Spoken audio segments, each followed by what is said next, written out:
Give thanks and praise. Much love and respect. Everybody in YouTube world, welcome to the Slick Distant Shared Artistic Expression.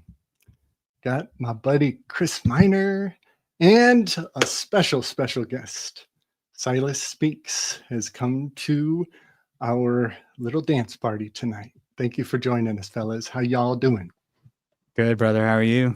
Yeah, I'm very well. Nice. Wonderful.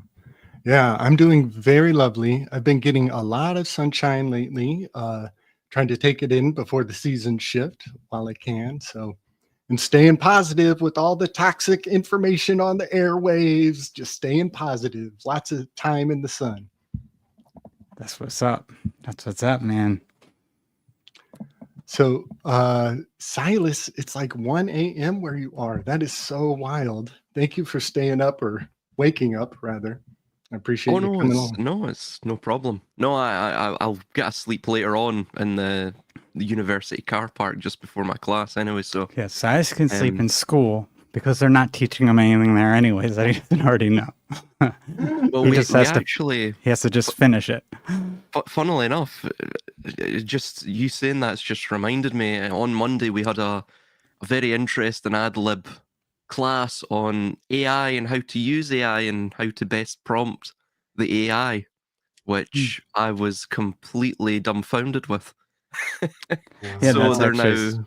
That would be something I don't. Yeah, that'd be something I don't know either. Because I know they have special prompts, right, to get the best answers from the. Oh yeah. I can believe it. So yeah, there you go. There you go. The university is giving you a pass to use AI. You know, recently I saw a few collage clips of AI materials, and they were getting super meta with the word prompt. Because the joke, the running joke was, oh, we're all just prompts. We're prompts inside of prompts, and you know how computer heads love to do that. But I picked up on this word prompt because it kind of means activate. It kind of means trigger. And it's a future tense verb. It's also a future tense verb. So I kind of pick up on that. But oh yeah, it is. And you've been talking about that forever. Right. And even tip, to ensure prompt service, tips. Some people change the P to ensure proper service. Some people play with the P, but tips is kind of got that same thing. You're prompted, you're motivated, you're activated, steered, you're even steered or prodded a little. What's strange about that word as well is that, because I looked up, and funnily enough, it's similar to fiat. Fiat in Latin is let it be. Promptus means to bring to light. Whoa. Which is very peculiar. Again, this is all very occultic. You look below the surface, and of course, you don't have to look very far, and you see this occultic hand, I guess. Totally. Good call. That's a great call. Yeah, who was doing the GPT thing the other day where they were combining the two the logo, like mirroring it and combining it, and it makes like the pentagram. Whoa. Of ChatGPT? Yeah, whatever the hell it is. Yeah, whatever. ChatGPT or T. What is it? ChatGPT, right? I think I make it different every time. I feel like a lot of people do that. It's weird because I think I shared this YouTuber with you, Silus, the Nexor Reacts guy who wears the mask, and I heard him actually talking like the ChatGPT a few times in his videos. He just plays like short clips one after another for like hours, and he just watches, and he says like something after every 10 clips. But I heard him at one point in his video, how like when I've only used the Grok and ChatGPT every once in a while, but like for actual like writing up of a contract, I used it once. That was probably the most I ever used it. And it was like, great, would you like me to do blah, blah, blah? Like it's prompts you back in a certain way as to what it wants to do next. And that's how this kid was talking in his video on YouTube. And it was like he was just mimicking ChatGPT. And I thought that was so weird. Wow. Yeah. It's like the dialectic is totally spoken for. Yeah. Or not totally, but partially spoken for. Yeah, it was really strange. You can also tell as well the scripts that are used on TikTok videos and short form content, a great deal of it is Chat GPT and things such as that. And you can tell it's this sort of short, snappy commentary, Yep. and it has its own style as well. I've noticed Chat GPT when it comes to short form content. But yeah, they do mimic the machine. Both Essentially. Grok and ChatGPT seem to do the same type of thing, like especially when they're transitioning to the next question or something like that in a conversation, or they want to get more out of you, or want you to ask them something else.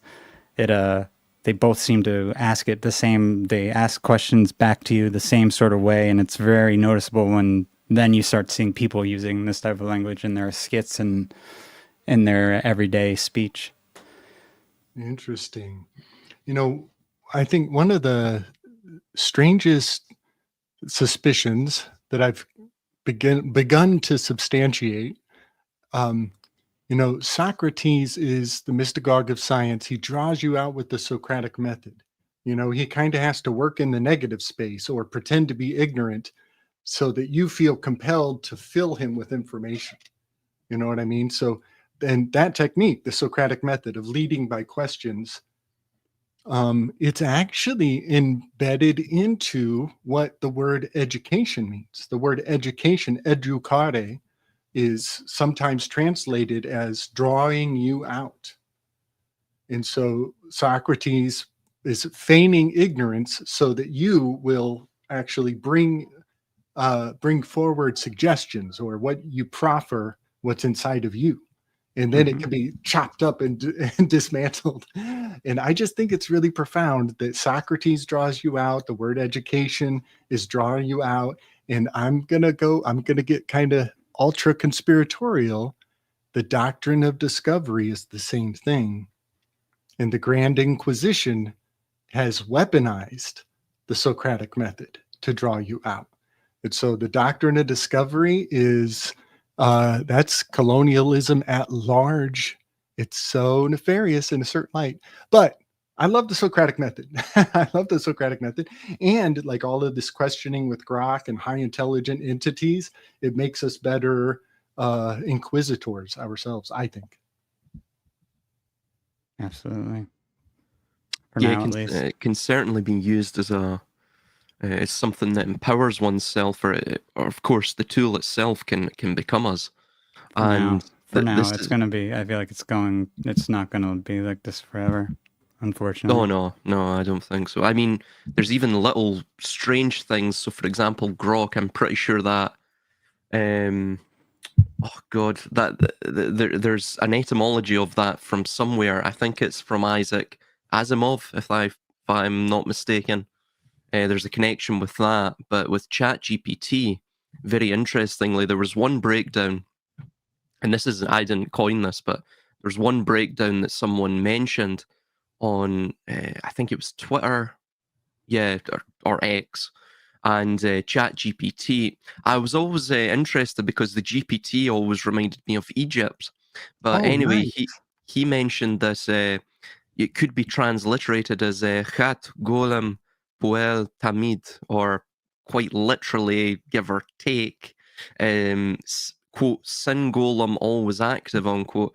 And you were mentioning the Socratic method, and this idea of the golem, the digital golem, that perhaps we even become the golem ourselves, and we are filled with the word or the truth of the machine, and in turn, of course, we begin to reflect the machine in this sort of weird, uncanny valley effect. So yeah, it's quite interesting. Even the idea of the sin or the wicked also appears within the Zohar and Kabbalah as well, and of course other eschatologies as it pertains to Kabbalah, so like Masonry and other things that branch from that. But yeah, quite interesting. Apparently, the Grok term is from Stranger in a Strange Land. Science fiction book. Something about all this. I guess that book's about Martians and Mars. So of course you have Elon using the Mars archetypes again. It means either to drink but also it can mean to love, it can mean fear, it can mean to hate. So there's a bunch of different, and then all that Groks is God. I guess that's a quote from the book Stranger in a Strange Land. Wow. That's who's that by? Robert A. Heinlein. Man, That's who they're giving the original. They're saying he's the first person to ever term it. Grok. Yeah. Yeah. Martian words is guttural. Yeah. So it's very Mars related, it seems. So it's all like, it fits perfectly with like what the type of the archetype that Musk is meant to embody, especially according to like Steiner and whatnot. Mm-hmm. I'm reading here as well. Critic David E. Wright Sr. points out that in the 1991 uncut edition of, I'm sorry, I think it is Stranger in a Strange Land. I've just written Stranger here in my notes, so it must be Stranger in a Strange Land. The word grok was used first without any explicit definition on page 22, and continued to be used without being explicitly defined until page 253. That's rather interesting. I think 253 or 254 numerologically links with this whole Charlie Kirk event. But anyway, emphasis in an original, he notes that this first intentional definition simply meant to drink, but that this is only a metaphor, much as English I see often means the same as I understand. So it's this idea to imbibe within the perhaps the logic of the machine, right? You're imbibing within it. It's a divine libation, not to the machine god, but the machine god pours a libation of information to you. It's a weird reversal where man himself becomes the god, yet he is only sustained by the logos or the word of the machine. It's perhaps there's something like that going on there. But yeah, it looks like Robert Anton Wilson uses it in the Illuminatus trilogy of books that he has. Mm-hmm. So it's used all throughout those three books. Schrodinger's cat and the Schrodinger's cat trilogy. So very occult. So the Grok is like incrementally becoming more prolific. Something that I picked up on with language and like even the concept of grammar, that the Greeks consider language to be an intoxicant. And I find that in the twilight of our words, we can see that the grammar of the grimoire, it generates a glamour to our sight. And so when, these fancy $5 words, they actually charm us to see things differently. It puts a glistening to the listening when you're drunk on these words. And all of this kind of just comes to mind with, the grokking, the mystery of the phenomenon. Do you know what's very interesting? You brought up glamour. That's actually a variant in Scots for grammar. Right. Funnily enough. I don't know if it's part of the Scots language, but I definitely do recall it being used as a sort of, a variant, at least in a dialect of Scots, typically in Fife and Dundee for grammar. Wow. I love that. I see these poetic metaphors. They meet on multiple sensory planes. I think a lot of the scholastics, I think they were tapping into synthesia a lot. I see flavor in our words. I see color and numbers in our words where people are not looking. I see geometry in words. These are like kind of synthetically packed into the pneumatic spirit of the language. So this glamour and the grammar and the glimmer, I'm thinking about how the glint in your eye says more than the words coming out of your mouth, But also all of our favorite communicative organs are wet. Your mouth, you can't talk if you don't lick your lips. If your mouth goes dry, you got nothing to say. That happens to me sometimes. And then similarly, you can say something, but if your eyes don't tear up, it doesn't seem as though you mean it. So the communication of moisture is on a different scale of importance. And I think it is in the glimmer of the glamour of the grimoire of what we're talking about. And you can almost see the other person get drunk on your words. That's another thing. Like when I say something, I watch you hear it and I make sure it's through correctly. Like if you make a face like, oh, I don't like that, then I can assume you didn't unpack my message right. You know what I mean? But if you make it's weird that you're saying that. As you're saying that, I'm reading part of what I guess the stranger in a strange land Grok is supposed to mean, and it gets deeper on the wiki to saying Grok means to understand so thoroughly that the observer becomes a part of the observed. It merges, blends, and loses identity in the group experience. Wow. So basically, it's like a hive mind. So it goes to what you're saying to the extreme. Wow. Yeah.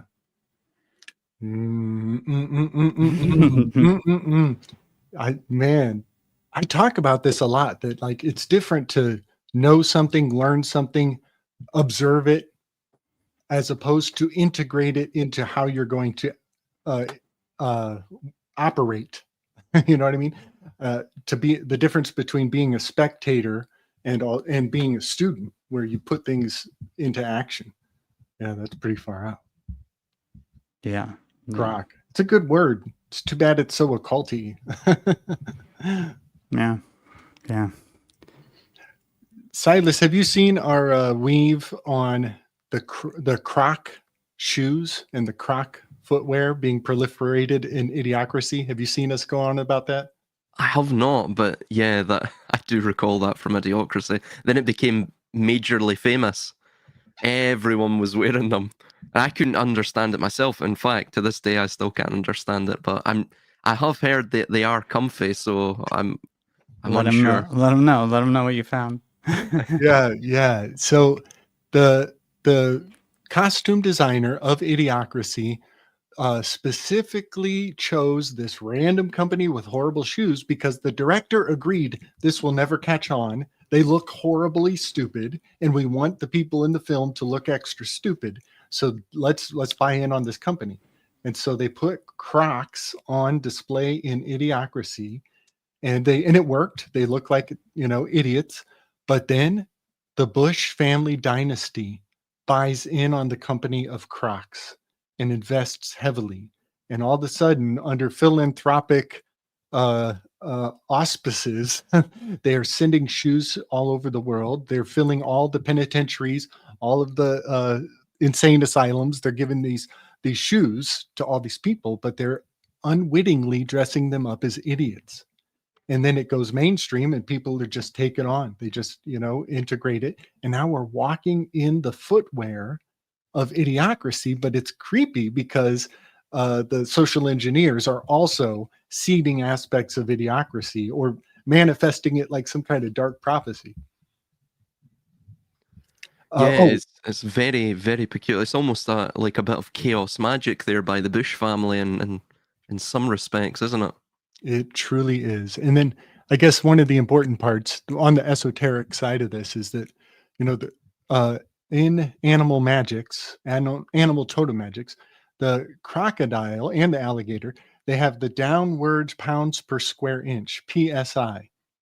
And they take in information at an unreasonable bite ratio. They have the largest bite ratio in all the animal kingdom, but they cannot expel information. And so I assert that this is hiding in the word sobek anxious. Your subconscious is your sobek anxious, because what is below your eye line, you're in denial of where you're stepping, but that's an anxiety line. And cinema, when you go into the dark cinema and you recline, you actually open up your subconscious to a higher level. And so the darkness that you don't acknowledge under your nose, it becomes larger when you're in a theater. And so you actually open up that negative space, and your subconscious is open even more to take in more information than you could unpack in 100 dissertations or videos. Ain't that something? It's also really interesting as well when we think about even the pharaonic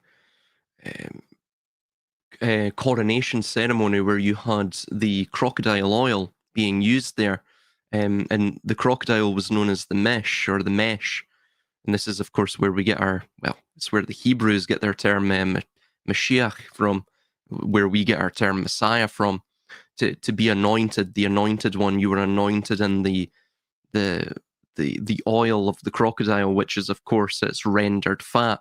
This also has sort of symbolic tie-ins with Fight Club as well, and there's a few other things too. The Truman Show, when he uses the soap to draw around himself within the mirror. Of course, soap is established via fat as well. So it's this idea that you're purified. Fat is used as a purifying element as well. Regarding the theatre too, it's interesting. I was looking into Dionysus. Funnily enough, I had no idea that Dionysus, I think Bacchus as well, they're all fairly synonymous. They're also associated with the theatre. So it's quite interesting, even, harkening back to what you were mentioning with words. Words themselves can reprogram the mind. Theatre itself, acting, all of this is really quite, people don't really give it enough credit, they don't look at it seriously enough.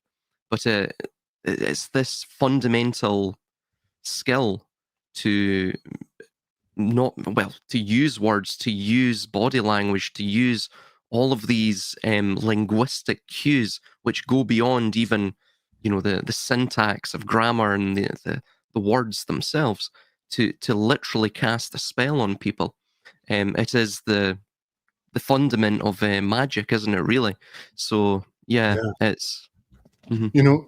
I got something I want to share, and I actually was trying to share this with Zaralath a few days ago, so I want to maybe put it on the record here. It's a good chance regarding some of the fascinating psychological operations that were available to the Greeks so long ago. I think we can look at the recipes of what they were doing then and marvel at what is happening now. And this one, I was telling Zaralath that I believe I think it's Euripides, is the tragedian poet who is made a new innovation on the stage, such that the play, the production, was blocked out, so that if you watch the production on one side of the theater, you experience your antipathy and your sympathy one way. But if you come and watch the same production, but you sit on the other side of the theater, you come away with total opposite presumptions of the production.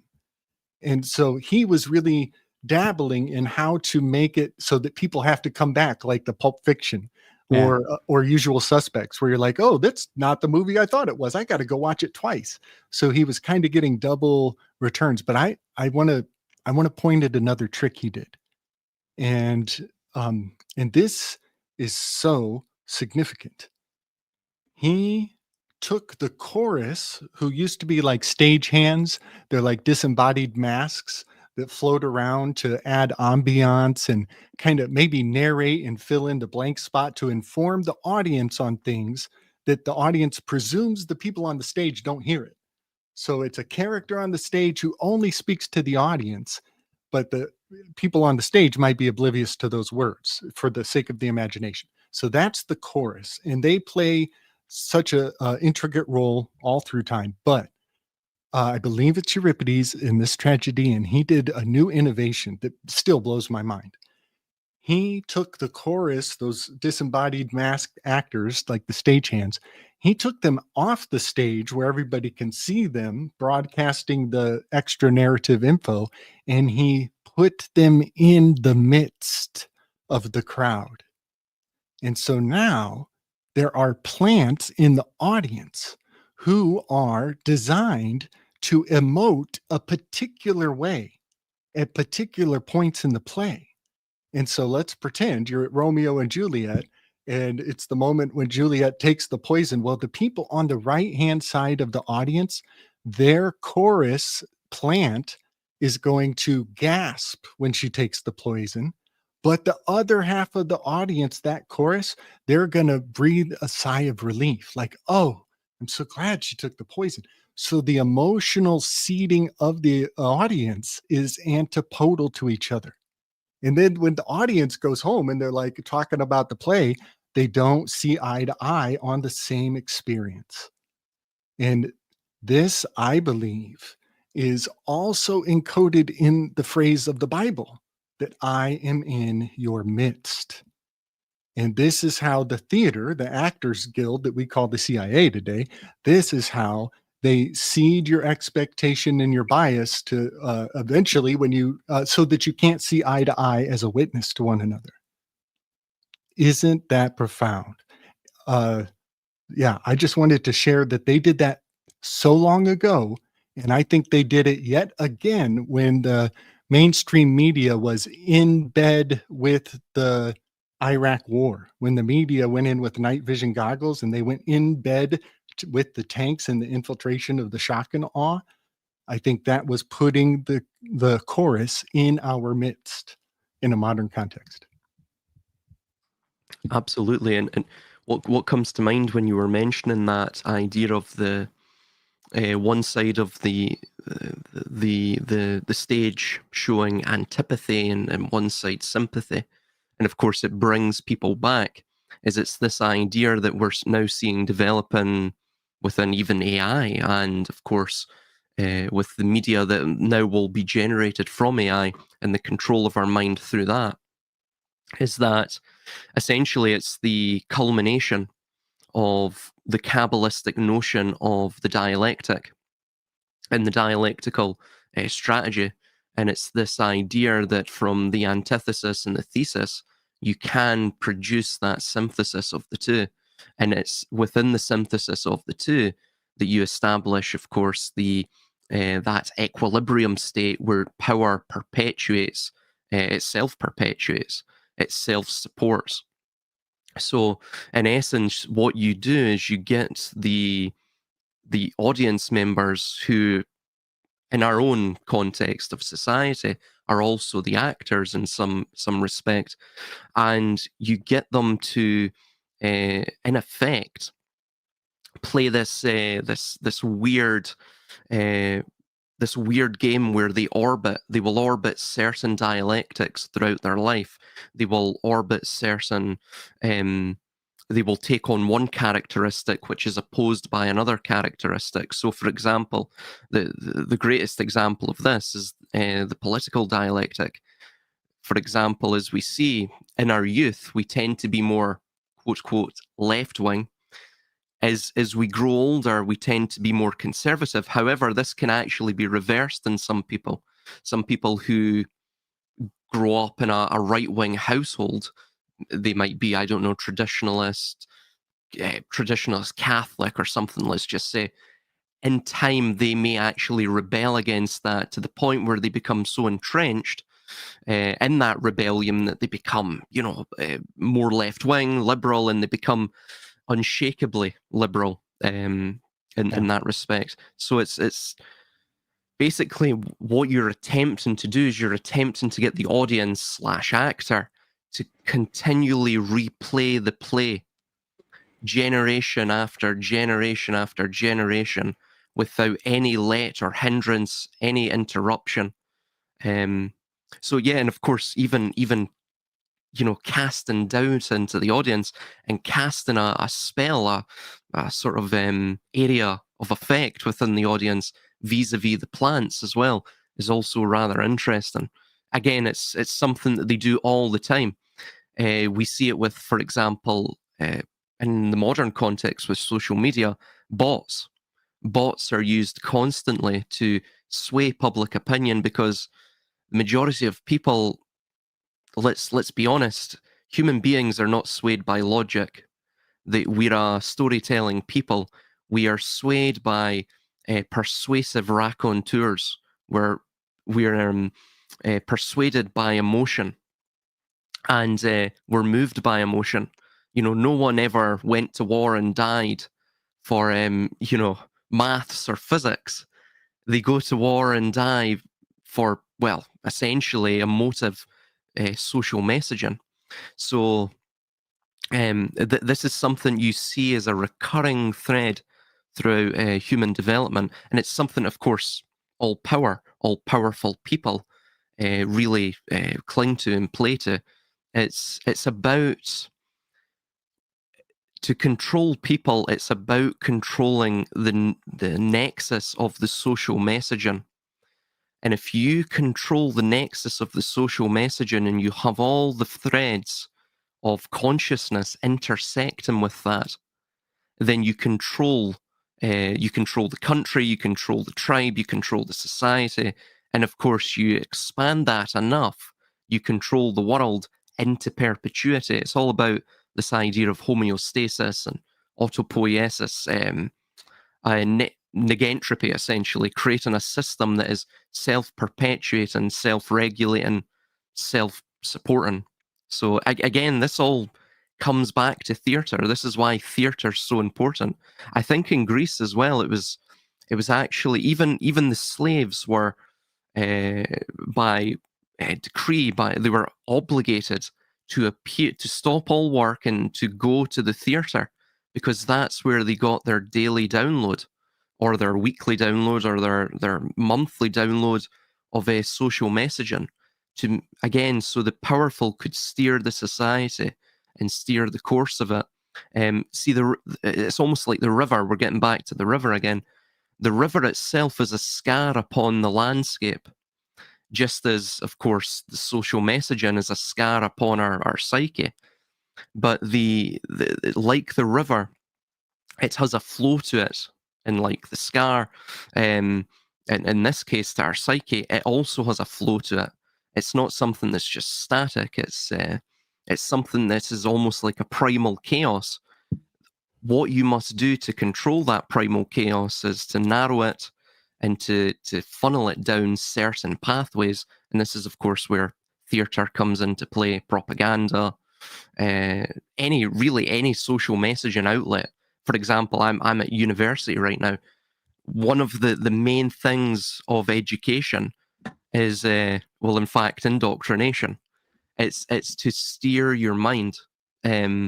Of course, if you're aware of the steersmanship of it all, you have a certain, you're inoculated against it to a certain degree.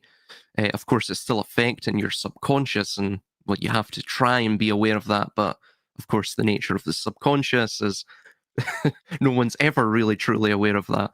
So, Yeah. but yeah, I got a wonderful anagram you'll love. It's right on the money for this point in the conversation.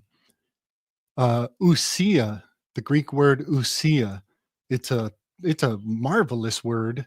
And I think I know what they're saying. It's self-reflect. I believe it's EUCIA, might be how it's spelled, but the word education is an anagram for a couple things. A unit code, education, a unit code, and don't ousia, do not self-reflect, is an anagram in the word education. Pretty profound. And I'm still trying to claim to know what ousia means to the Greeks. I can guess through translation, but I think there's something more beyond what English can say about ousia. But it's reflective, like you were saying. You're inoculated because you do ousia. You're getting an education, but yeah, you don't follow the word because you remain self-reflective.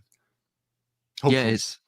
Ousia is almost similar to the Germanic Geist, isn't it? I think It's almost this. It's like an essence or a substance. it's in English. It's not. Well, we only call it an essence or a substance, but that doesn't do it justice, does it? It's something it's just something outside greater. of yeah, it's just outside of reach. Like, we can circumlocate it as best we can, but yeah, it's something else, really. Don't usia.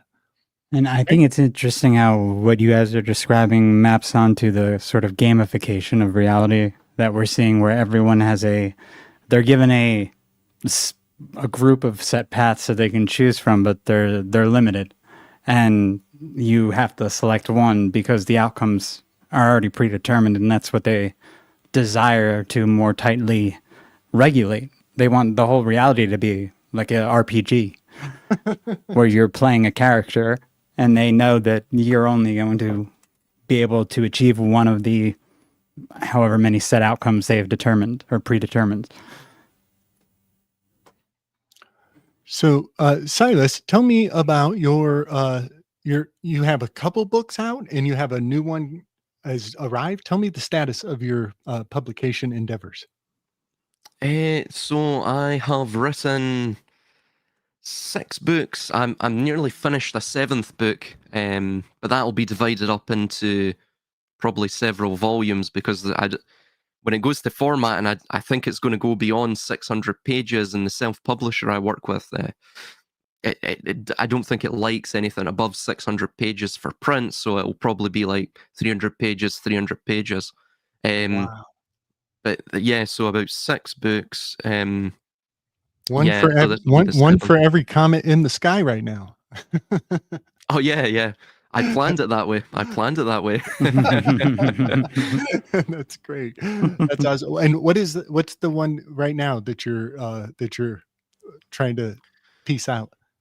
I'm going by the name of An Empire of Corruption, Mythology Revisited, and it'll be in 2 volumes. The first volume will basically touch upon the Asuras, and as I did with Blood on the Sand, it sort of is tracing back this, what I see, just again based upon my study, as a sort of a linear trajectory of the, I guess you could call it, the conspiracy for the control of the world, right? And this idea of applying what we've just stated, this crowd psychology, this control of crowds, control of the masses of people, and I guess in alchemy, in some respects, you create control from nothing. You create what you speak, abracadabra, or of course you destroy from what you speak, avara, cadavra, and of course alchemy as well. This gold from nothing. So it really surrounds that. It goes. I try to trace it back to the Asuras, which is really the oldest point I can trace it back to. But there's several contemporary Indian historians which mention that the Asuras are in fact, of course, they're mythology, right? They're a sort of demonic class within Hinduism, but they state that there is some sort of tangibility, historical tangibility to the Asuras, that they were a merchant class, and that they held what's called a Dialectics, which is a universal rule of the sea. They were a maritime empire, and of course, hence why we have banks and we have all of this maritime terminology with the financier class. Even this idea of the river, right? And the banks control the course of the river and the course of the current, or the currency of the river. So all of this is tied to. So I go into that. I tie it back in with symbolism. So several sort of symbolic analyses of pop cultural references: Fight Club, The Truman Show, David Bowie's Black Star, and of course other miscellaneous esoteric topics as well. Man, that is so exciting, man! And for you to be on the Asuras at this stage in the process, that lights me up in a major way, man. Have you ever heard me pontificate about my discovery of the Davies in Plato's Symposium? I have not. I'd be interested to Oh, hear them. buddy. I it it's kind of a burden because it's a lot of showing the forest from the trees to, to do a yeah. It it's kind of my main jam. Because it's organic, it's natural. You can't get this on the internet, folks. You know what I mean? You got to go in and do the work. You got to do a lot of work. It's not going to be handed to you on the internet. But Silas, this is Cliff Notes of Cliff Notes, just for the sake of time. But so what I did was I took the Enneagram of Oscar Ichazo, the Jesuit Grand Poobah wannabe supreme, Oscar Ichazo, not Gurdjieff, right? Not Gurdjieff's Enneagram, but Oscar Ichazo's, where the vices and the virtues, which are not biblical in origin, the vices and the virtues are philosophical in origin. I think that's important. People in my life hear vice and virtue and they think it's religioso talk, but I'm happy to correct them of that presumption that vices and virtues go back to philosophy in the Greeks. It's older than the Bible. So Oscar Ichazo's Enneagram is vices and virtues on a round table. And so I took that as an outline and I used it as the setting for Plato's Symposium, where a group of fellas are sitting around drinking, imbibing, getting drunk on their highfalutin Attic Greek language, not Koine Common Greek, the high grade stuff, right? And they decide to abstain from getting too drunk that night. And instead of getting drunk on the alcohol, they're going to get drunk on their conversation about love. And so they send the drinking girls and the flute players out of the room so they can have bro hang time. And sure enough, Silas, they, in the exact seating order of Plato's Symposium, they articulate Oscar Ichazo's Enneagram in a very fun way, and once I had that kind of sussed out, I was really impressed. I don't know how that works, but so I study the Symposium more and more and more and more and more. And I find out that this is Friedrich Nietzsche's pet project from his early academia career. When he was young, he was all about this. Also, Theogenes of Megara picked up Plato's Symposium and made it a touchstone, a bedrock of culture. And so, however this symposium has been placed into our psyche, I marvel at the consistency of truth that it keeps bouncing back to me when I test it, right? And then, Silas, I discovered that over each character sitting around this table of the Enneagram, each character has a different technology that they are inspired by. So the first speaker is a rhetorician. And this means he can only have one muse that is speaking in his ear, kind of like Jiminy Cricket, right? His consciousness, his source of technology is coming from Polyhymnia, the muse of rhetoric and speech. And that she is the first muse, and that the first speaker is a rhetorician is so profound if you think about the First Amendment. Something about the consistency of Plato's Symposium is still here, and it is sacred beyond anything I can convince people of, because its echo will not cease. So I place 9 muses for the 9 technes on the 9 seats of Oscar Ichazo's Enneagram. Are you with me here, Silas? Is this making sense? Yes, it's making sense. Yes. Okay, get ready, buddy. Then I start to study the Devis that are celebrated in a 9-day sequence known as the Navaratri. Every seasonal shift, we get a new 9-day Navaratri expression. In Silas, the 9 Devis in the seating order of the festival are echoes of the 9 muses to the Greeks. Polyhymnia, the muse of rhetoric, she's leaning on a podium or a stone. She has sharp elbows because she knows how to move a crowd. This is Shailaputri of the Devis.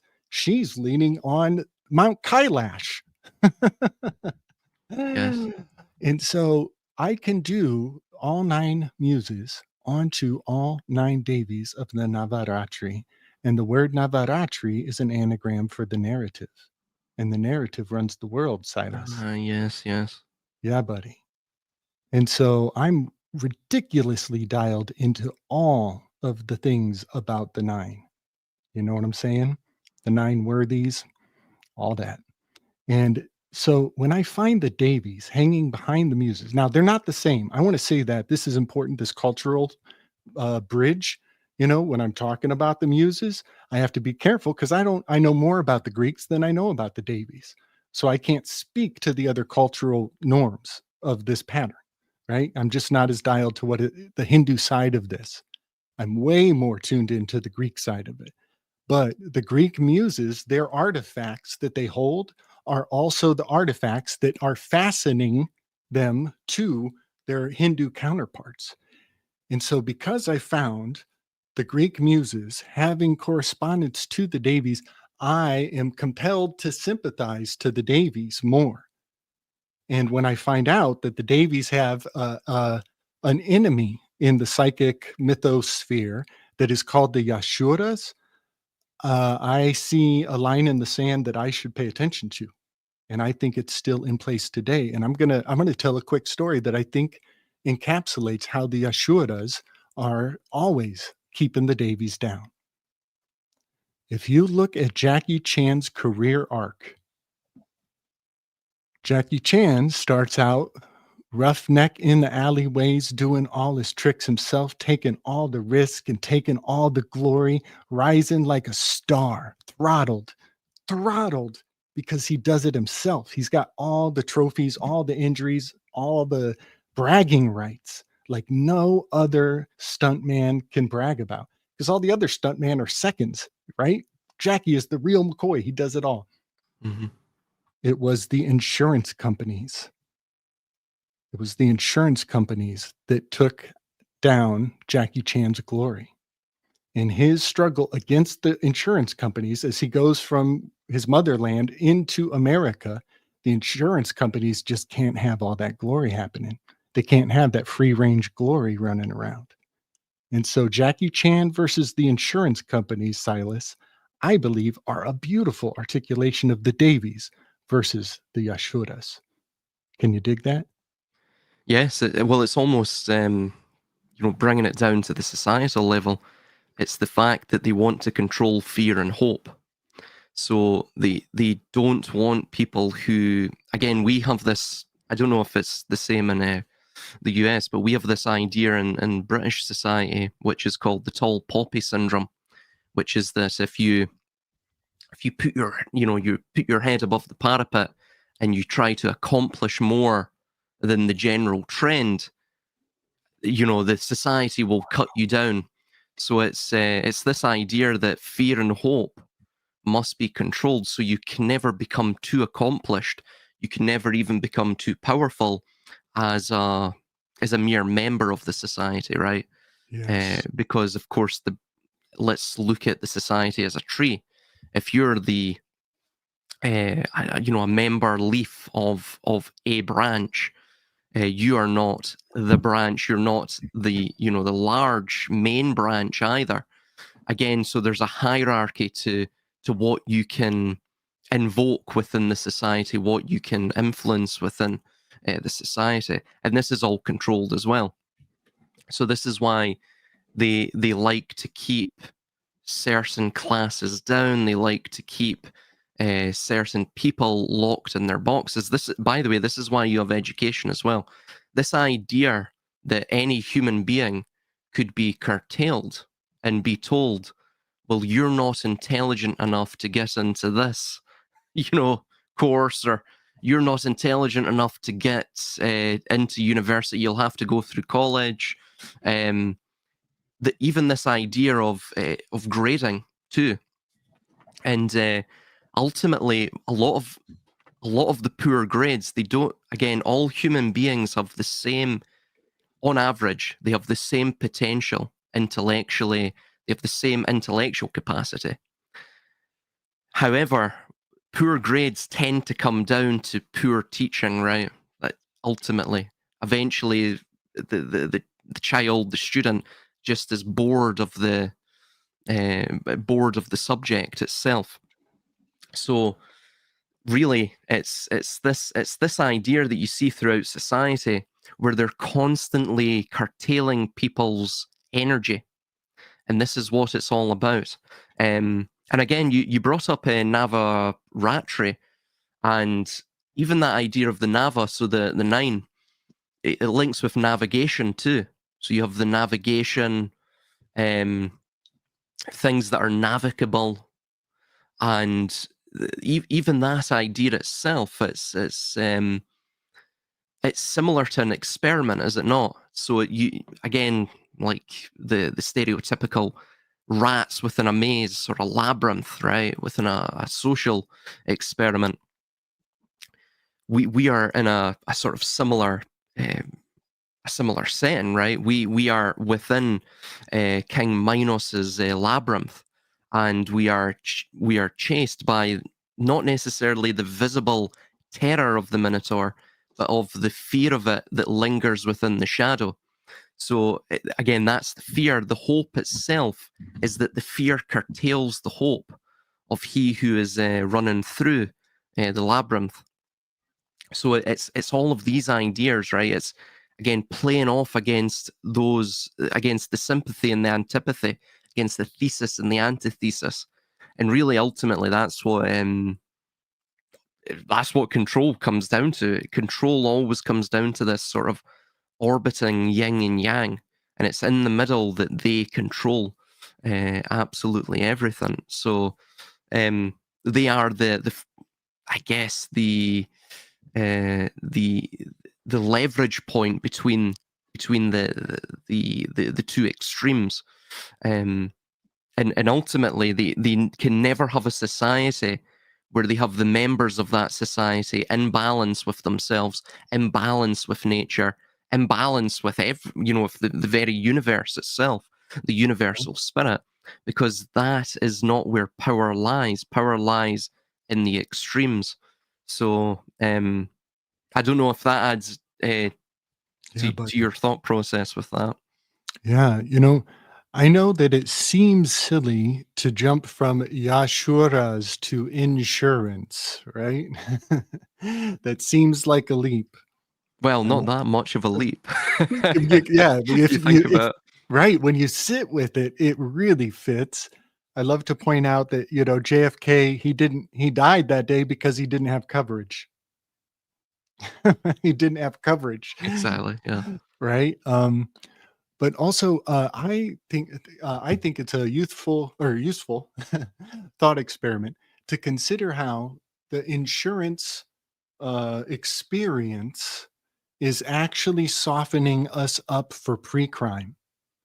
It has been softening us up for pre-crime for a very long time.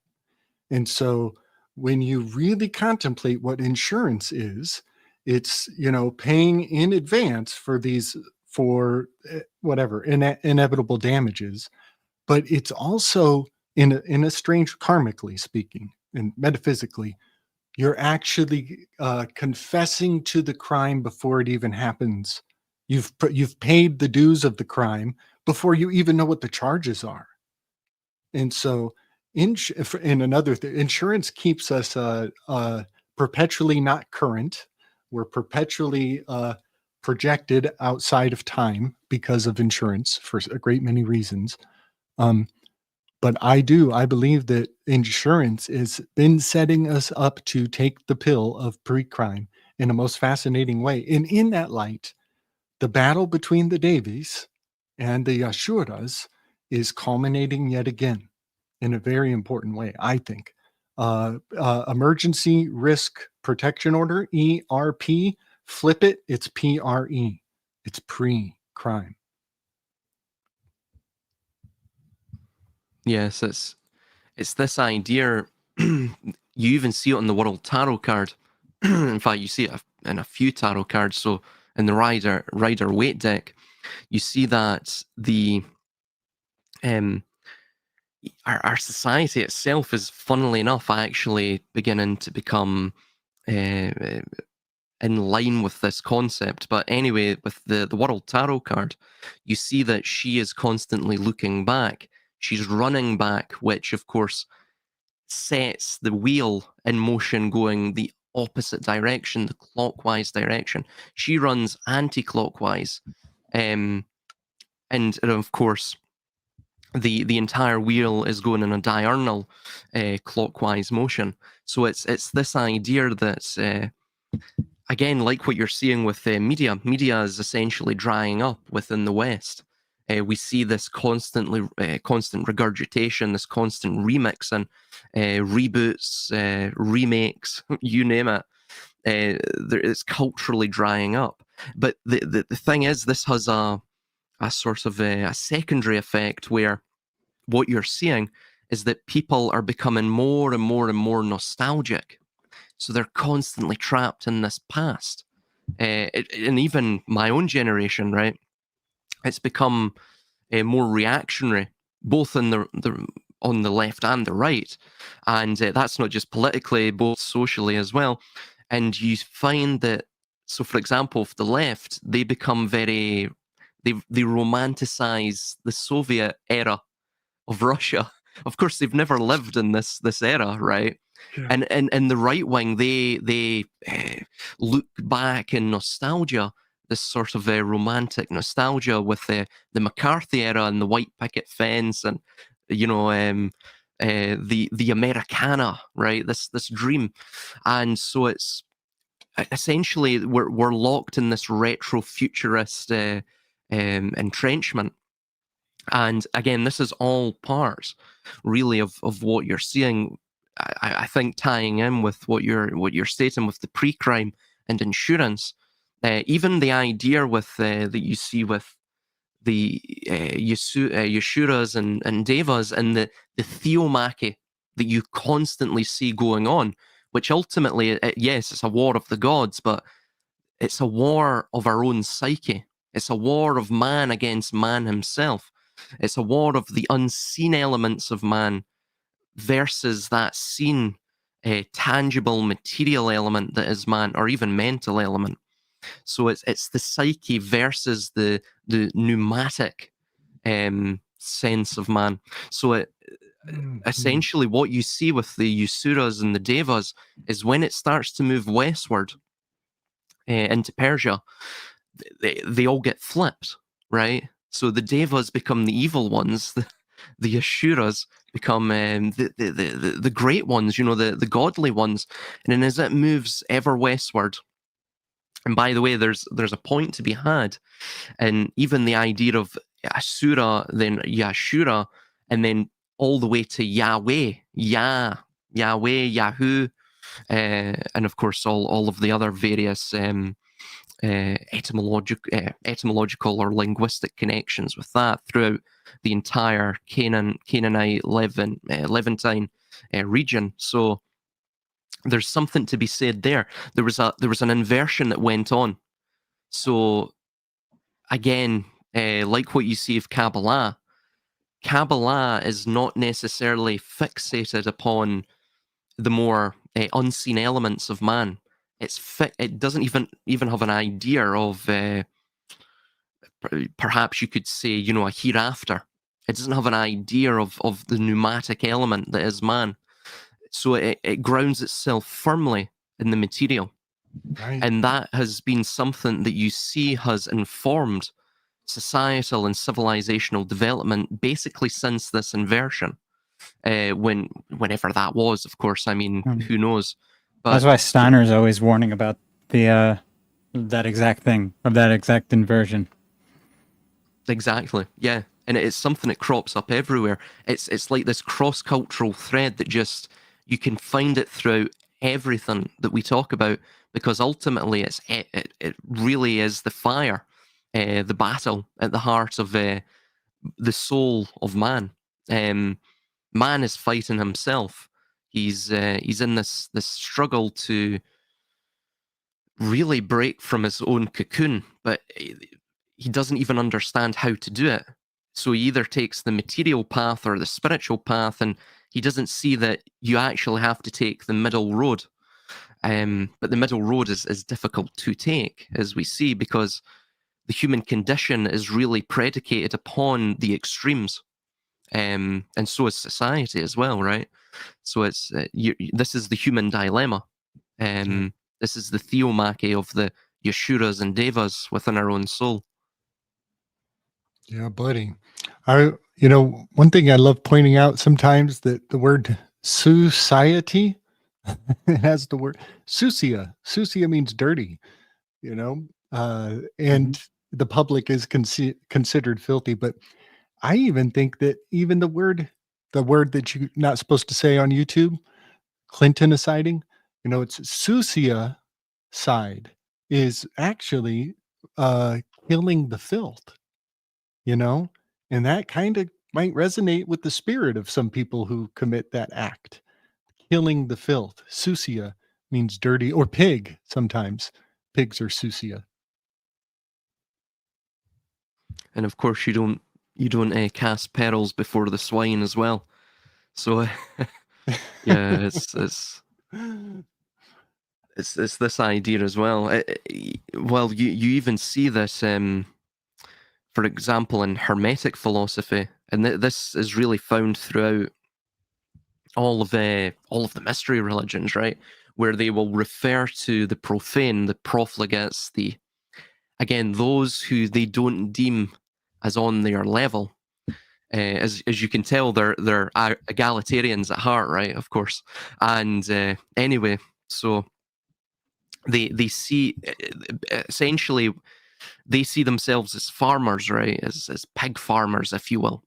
And it's this idea, and they constantly come back to this analogy, that you provide the pig its feed within the trough. You also provide it the mud in which it writhes in. It revels in it, right?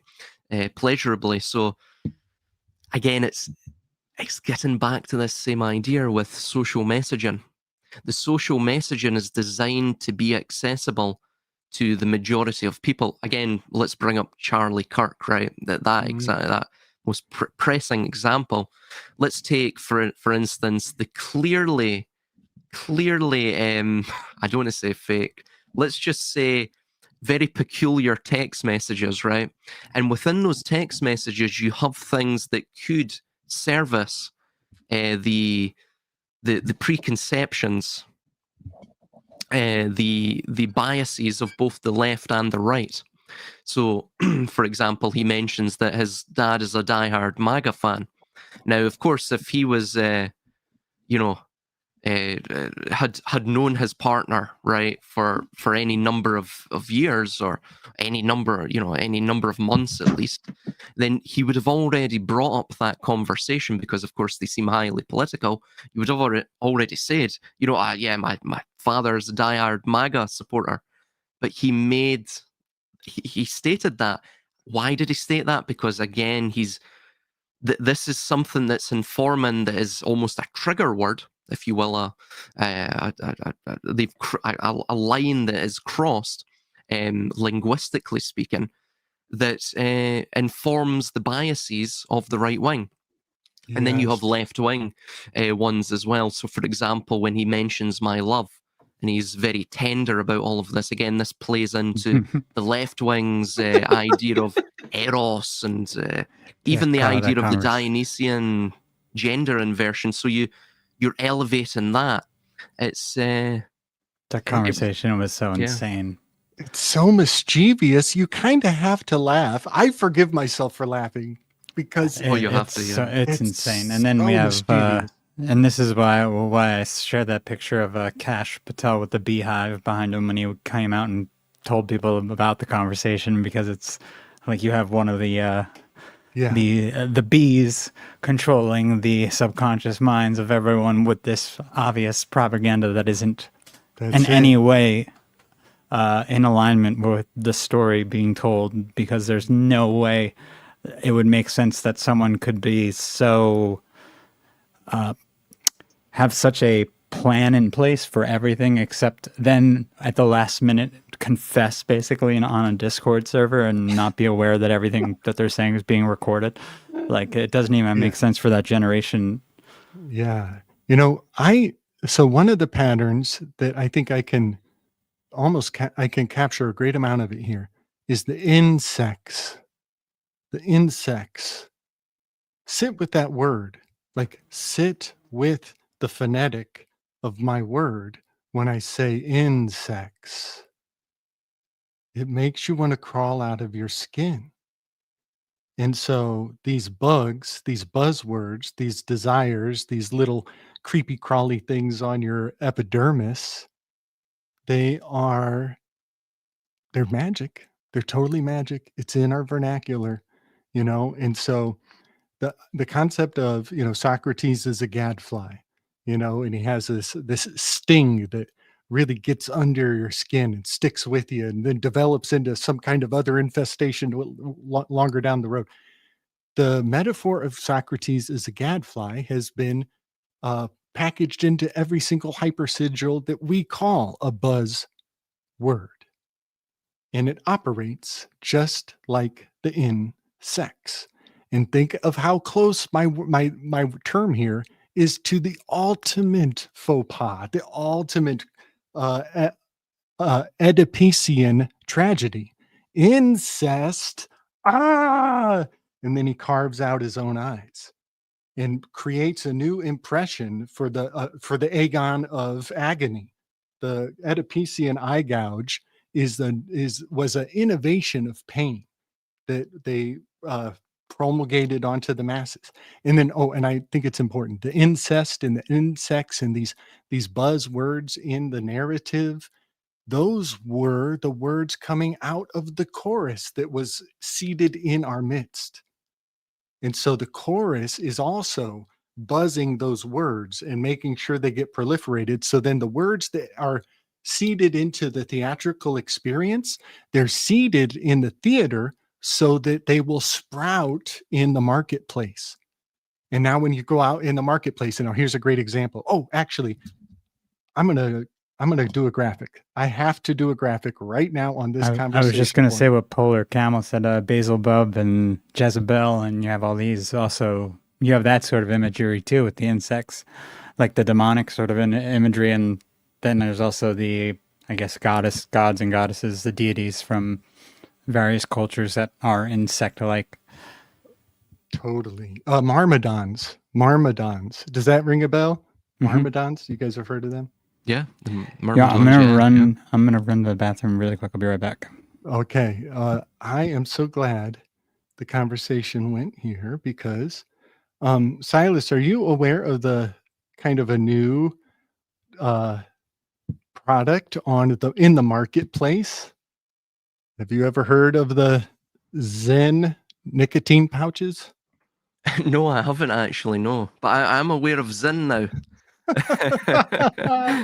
There you go. So hear me out, folks. This is the recipe. The buzzword is injected into the theatrical event.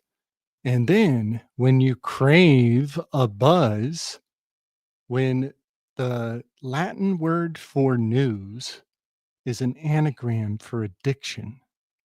And so when you crave a buzz, the new product on offer here is the Zen nicotine pouch. And everybody's had a conversion, by the way.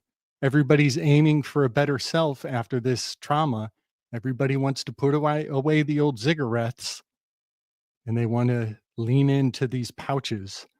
And so the addiction is being gratified and advertised in the trauma, in the teachable moment of the trauma ritual. So this conniving turd was dragged around with his pants down for distraction. His name is a billboard to trigger the craze for a buzz. If people want their nick fix, they better buy Zens. And guess what the constitutional makeup of the incoming Atlas 31 object is?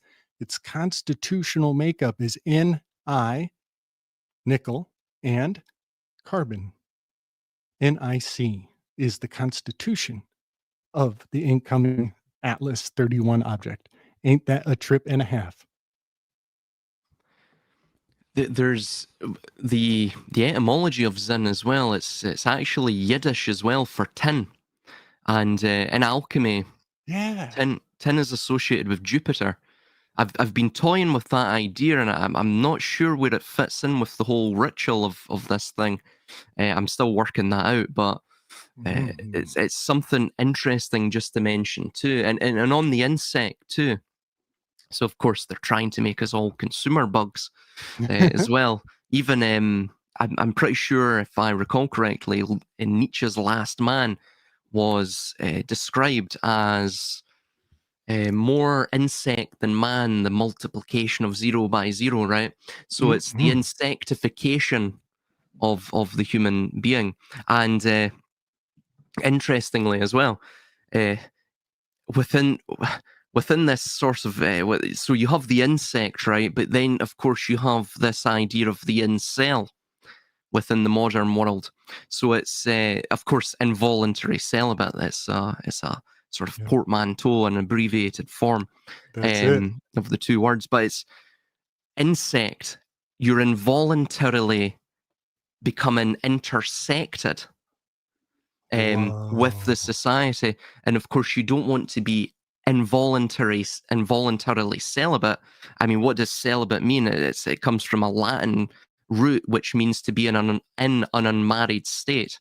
So you're not married to any extreme, any idea. It's not really just, this idea of being married. There's a deeper, I take a more Spenglerian view of all of these things. I think there's deeper things happening on the unseen level, the spiritual level. So it's so the incel is the vilification of everything now, but there's something deeper in that. I think there's a kernel of deeper, I guess you could call it psychic truth within that. Everyone wants to be an insect, though. It appears that is now the the go-to. So when the lockdowns happened and they called it and I was catching on to the message of see Ovid. Of course, I went to Ovid's Metamorphosis, but it was years later I found out about Kafka wrote a Metamorphosis as well. And in his Metamorphosis, it's about a guy turns into a bug, and his whole family just locks him away and disregards him. So yeah, there's another insectification bug man in Kafka's Metamorphosis book. Yeah, and even these rituals as well. So, for example, you brought up the the beehive, Chris, and so of course that's Utah's flag. I believe that's its main flag, but that links with an alchemical phrase. It's also in Rosicrucianism called dat. Well, the Latin phrase is dat rosa melapibus, which is from the rose the bee gains the honey. Give or take, that's what. Geez, I didn't know that was. I didn't even know that was the Utah flag. So that makes sense. So this all is taking place in this state that has the beehive on it, and we've seen so many rituals already that take place in the last few years that have pointed towards this bee symbolism. Yeah, man. Chris, which goes back very far. You got to make a meme of the beehive flag with Kash Patel, but put him in with his Viking horn and is blowing the horn backwards. He's blowing the Valhalla horn in reverse. He's doing it wrong. But I love how you captured that moment with that picture, because it's beehive voyeur. The way that the flag was at a kilter, the beehive is kicked over. And so an onslaught of buzzwords are about to be launched onto the masses, because you're seeing how the honey is made. There's also the word honey tongue is also the same word in Japanese as it is in Latin, or maybe in Portuguese. Portuguese and Japanese, honey tongue is kind of the same word, but it's a rhetorician's power. It's to have a honey tongue to draw people in with your words. But yeah, you should make a graphic, Chris, with that image of the beehive on its kilter, because it says 10,000 words, and we're still unpacking those words from just that image of the beehive kicked over. I'm trying to see if the flag, if I'm remembering, it doesn't even look like the regular Utah flag, which is interesting. Yeah, I guess it was. Okay. Just very much had the beehive prominent behind them. It's pretty much the only thing you could see on it. It also has the hexagram as well. So it's like a hexagram. hexagrammatic or hexagonal rather, hexagonal crest that surrounds this this beehive. Wait a second, guys. Okay, Venus is in the beehive cluster right now, the past week. So the beehive cluster is framed by two donkey stars, Australis, and Australis. Oh, really? Something else. It is donkey. Dude. Oh my god. Yeah. There's You want to go with donkeys? You want to go with donkeys, man? We got donkeys. There's an interesting connection with that. If you could send me that after, just a little note of that after the show, because interestingly, when Erica Kirk gave her speech, now of course I know the donkeys link mythologically with the Kurga of Syria, and of course the Amorites, and even the Hyksos with their syncretization of Set. Set eventually became a donkey, but the idea as well, that idea that you just mentioned, the astronomical idea, links with Erica Kirk when she made her speech, which to me it sounded quite forced, but anyway, she right next to her was a 47 cap and the donkey. Why would she use the donkey? Charlie Kirk was a Republican. That the donkey is the animal of the Democrats. So right away it stood out to me. I'm like, right, okay, here we go. Yeah, but that totally makes sense. Totally makes sense. It's amazing. The donkey symbolism just hit me yesterday. I was listening to some old Sister Nancy, and she's singing about the donkey. And I am so blessed to have the cosmological lens to see how zodiacal her words are. And so in her lyrics, she says, essentially, she's saying, when you go to school, you get crowned for accomplishment. And then when you come back, you are the prodigal son. And your gift for your accomplishment is everybody's going to put their burdens on you, and you become the mule. You become the workhorse of the community. And that's your reward for going off and getting crowned for your accomplishment. And this is so beautiful, because we're coming out of Mercury. That's your education. And we're coming to the solstice. So you're crowned at your accomplishment at the pinnacle of the Analema. And then you move into Cancer from there. And in Cancer, there are the two donkeys. There's actually a donkey's head hiding in the subliminal of this card. I have to do some graphic finagling, but there's a donkey's face hiding out right here in plain sight. I just have to cut and crop to convince you. But there are two donkeys in Cancer, and they're framing the beehive cluster. And so two donkeys in a beehive cluster, the symbolism of that is perfect. But Chris, when you were looking at the flag, the beehive cluster was illuminated by Venus in particular. And now Cancer is a Jupiterian station, but Venus she just got done flirting with Jupiter.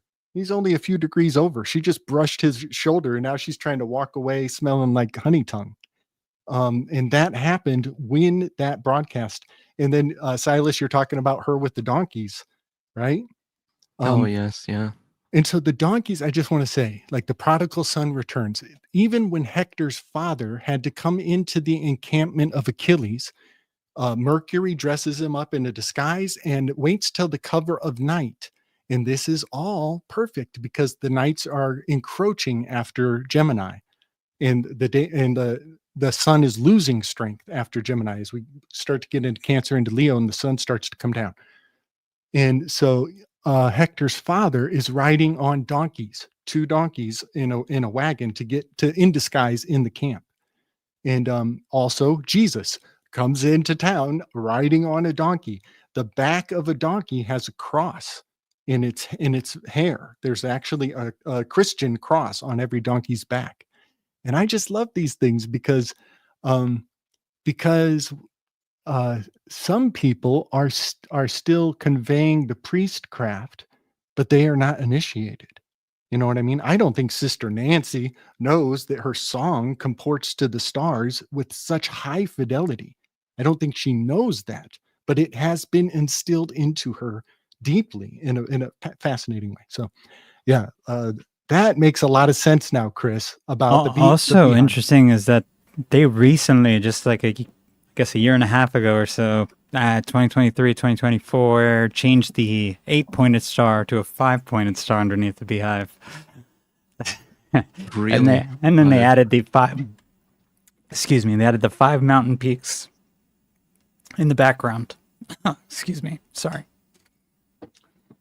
That is weird. Because the tribes were saying it looked like an asterisk from far away, so they didn't like that when it was an 8-pointed star. Yeah. Oh man, I want to know what are the councils that bandy about these ideas? Like what? So they say this is the Navajo, Shoshone, Gashute, Biote, and the Ute, which I highly doubt they had any friggin' say in the flag. Maybe a little. Yeah. I feel like this is more of an occult thing going on. So they wanted it to not be 8-pointed, but 5-pointed instead.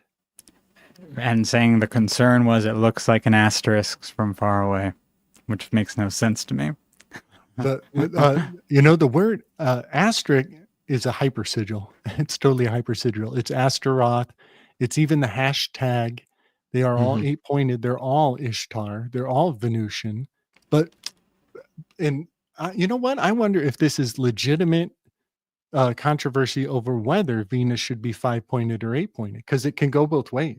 Now they still fly both. I think they fly the old one and the new one underneath it. It seems. So at least they have pictures of that at the state capitol. Wow, that is really, really fascinating to me because they're both Venusian. You know what I mean? An 8-pointer or a 5-pointer, they both are very Venusian. What do you think, Silas? Well, I'm just looking at the Utah flag there. It's even that idea of, so you have even 5 layers to the beehive too. So you've got the pentacle, then you have, of course, the 5 layers to the beehive, then you have the 5 mountains, so you have 15. Which links, of course, with the Masonic magic square. And guess what? 15 3x3. Guess what building Charlie Kirk was that? What? On campus, building 15. Oh, he was not. Oh my god, I'm gonna have to add that to my notes now. So here's another thing. This is getting crazy now. So the 15 links with the 15th tarot card of the devil, right? And of course, the devil is this sort of Baphometic, hairy goat. And this even links with Satyr, Pan, and of course Pan, I believe, raised Dionysus, if I recall correctly, from mythology. And you have other connections with that go even deeper. But anyway, just on that alone, and then we can go. So we have the Satyr, Hellenic and Roman mythology, and then we can go to that of Canaan, where we have the Sigrim.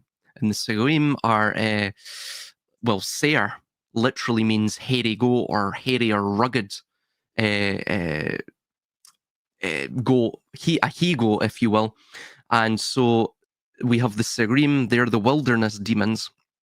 And then, of course, in Deuteronomy 33:2, Yahweh descends or dawns from Mount Seir. Mount Seir is literally the mountain of the hairy goat. So again, this is all very peculiar. There might be a Gnostic twist to this with the demiurge, but anyway. Yeah. So, by the way, this links with Stairway to Heaven too, with the lyrics. We were mentioning the dialectic, and within the lyrics of Stairway to Heaven, which is, again, lots of Pan influence in there, where they mention that, every word has 2 meanings. And you can go, it doesn't matter what road you go down, but in the long run it doesn't matter what, you can change the road you're on. I'm paraphrasing that. It's something along those lines. So it's this idea of the 2. It doesn't really matter what path you take, because each path is illusory. But anyway, so the 15. Right, this is where it's going to get crazy. So we're on the goat. Yeah. So the Facebook page of Tyler Robinson, very staged photos, right? And I managed to clip a few of them and get screenshots before they completely deleted it. And so he's got this strange picture where he's just standing in his room. He looks almost very awkward, right? Like, again, it's a sort of staged photo. And right beside him, and not even in the foreground, it's central to the image, is his computer screen. It's not like when you start up the computer, you get that wallpaper, but you'll get the time and your name and whatever else.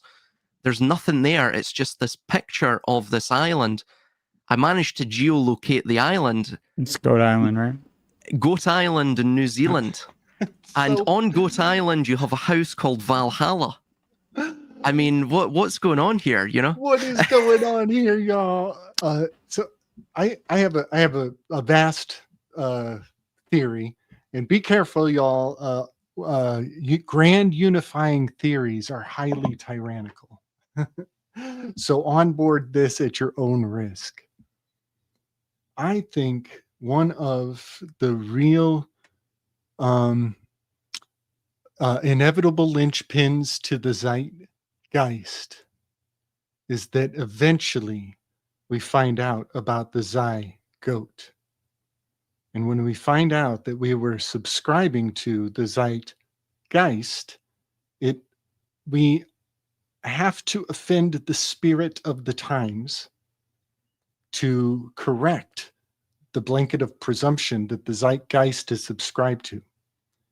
And a movement to disavow the zeitgeist of your port of entry and actually claim the 9 months in the womb.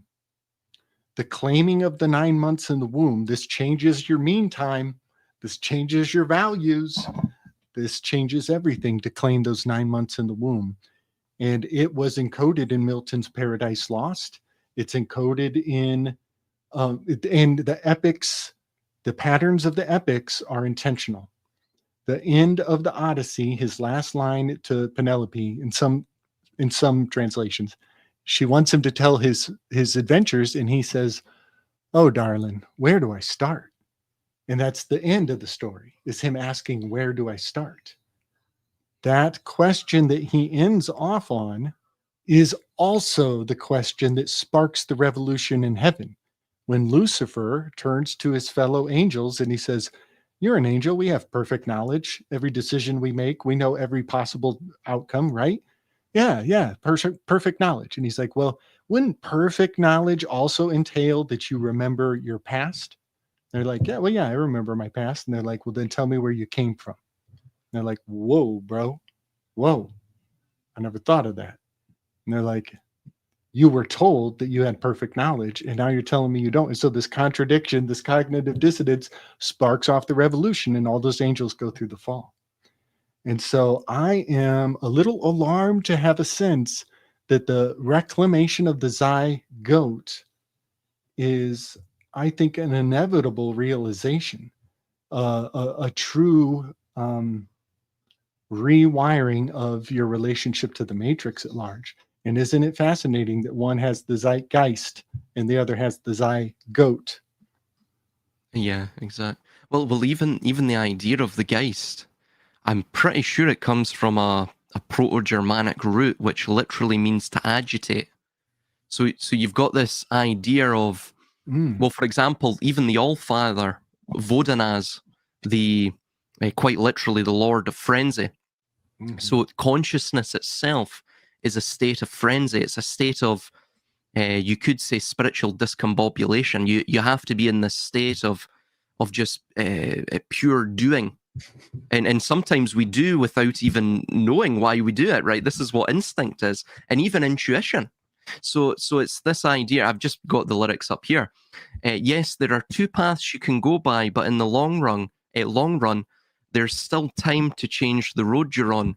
So it's what they're actually stating there. It's meant to be enigmatic and mysterious, but ultimately what it's stating is that by you actually playing the game, you perpetuate the game.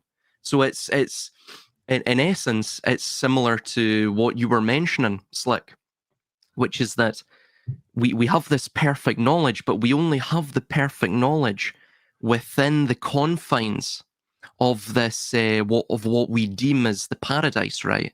Is what we deem as the experiential, perceptual confines of our playpen. So beyond that, we have no real understanding of it, because beyond that is actually a sort of return to the imperfection of everything, you know, the primordial chaos. So by the way, this is something psychically that we're going through within AI in the digital realm, which is we have a class of people that believe that they rule the world, and they believe that they are God. They believe they have this perfect knowledge. But again, most people, and of course including them, none of us can actually answer who we are. We're running about like headless chickens, attempting to fulfill our desires, and we're being told by advertisement, yes, you need this, and we're constantly inventing needs for ourselves, right? This is, of course, how consumerism continues, and we're envious and we covet our neighbor. We emulate, we attempt to emulate the what we see as the greatest consumers of all, the celebrities and all of this. But ultimately, we have this, really, we're trying to fill a void that's unfillable, because it really can't be filled by a material commensurate measure of things. It's it really is. It's a point without a place. You know, it's a circle without a circumference. Once you realize it, you realize it. You know, it's not something you can hold on to or grasp. You have no purchase over it. It's something that's fleeting, right? Because it derives from the primordial chaos, as which, of course, our spirit does, right? So it's all of these things, and it's the hive mind itself. And you were talking about the buzzwords, superb. I didn't even think along those lines. Very astute. But the idea of the hive is it's the curtailing of the rose. And what is the rose? Within alchemy, within Rosicrucian symbolism, the rose is seen as this almost empyrean, right? It's this ring of fire, this wheels within wheels, right? These layers of density leading back to that sort of singularity of pure potential. And ultimately what it's stating is the bees, the drones, us, we gain the sustenance, gain the sweet honey, or at least that which will become sweet honey, the pollen from that of the rose that sticks to us, right? We can't even help it. And we're drawn to it. And then we take it back to the hive, the societies, the termitaries, the ant colonies, and we give it to these sort of these unseen monarchs, right? These queens, these the producers of the drones, but not necessarily the producer of that which animates the drone, that which animates the hive. So it's this idea that the queen, the monarch, the ruling class, even the hive itself, is a middleman. It's a parasite within the process of becoming, right? And it impedes us. It stops us from becoming the full potential that we are as human beings. And Yeah, buddy. yeah. You know, I want to point at the difference between being and becoming. And I've come to rewire my identification from identifying as a noun. I believe the whole pronoun thing was a huge psyop for all of us. I now identify as a verb. I am not a noun. I'm not being. I am perpetually becoming.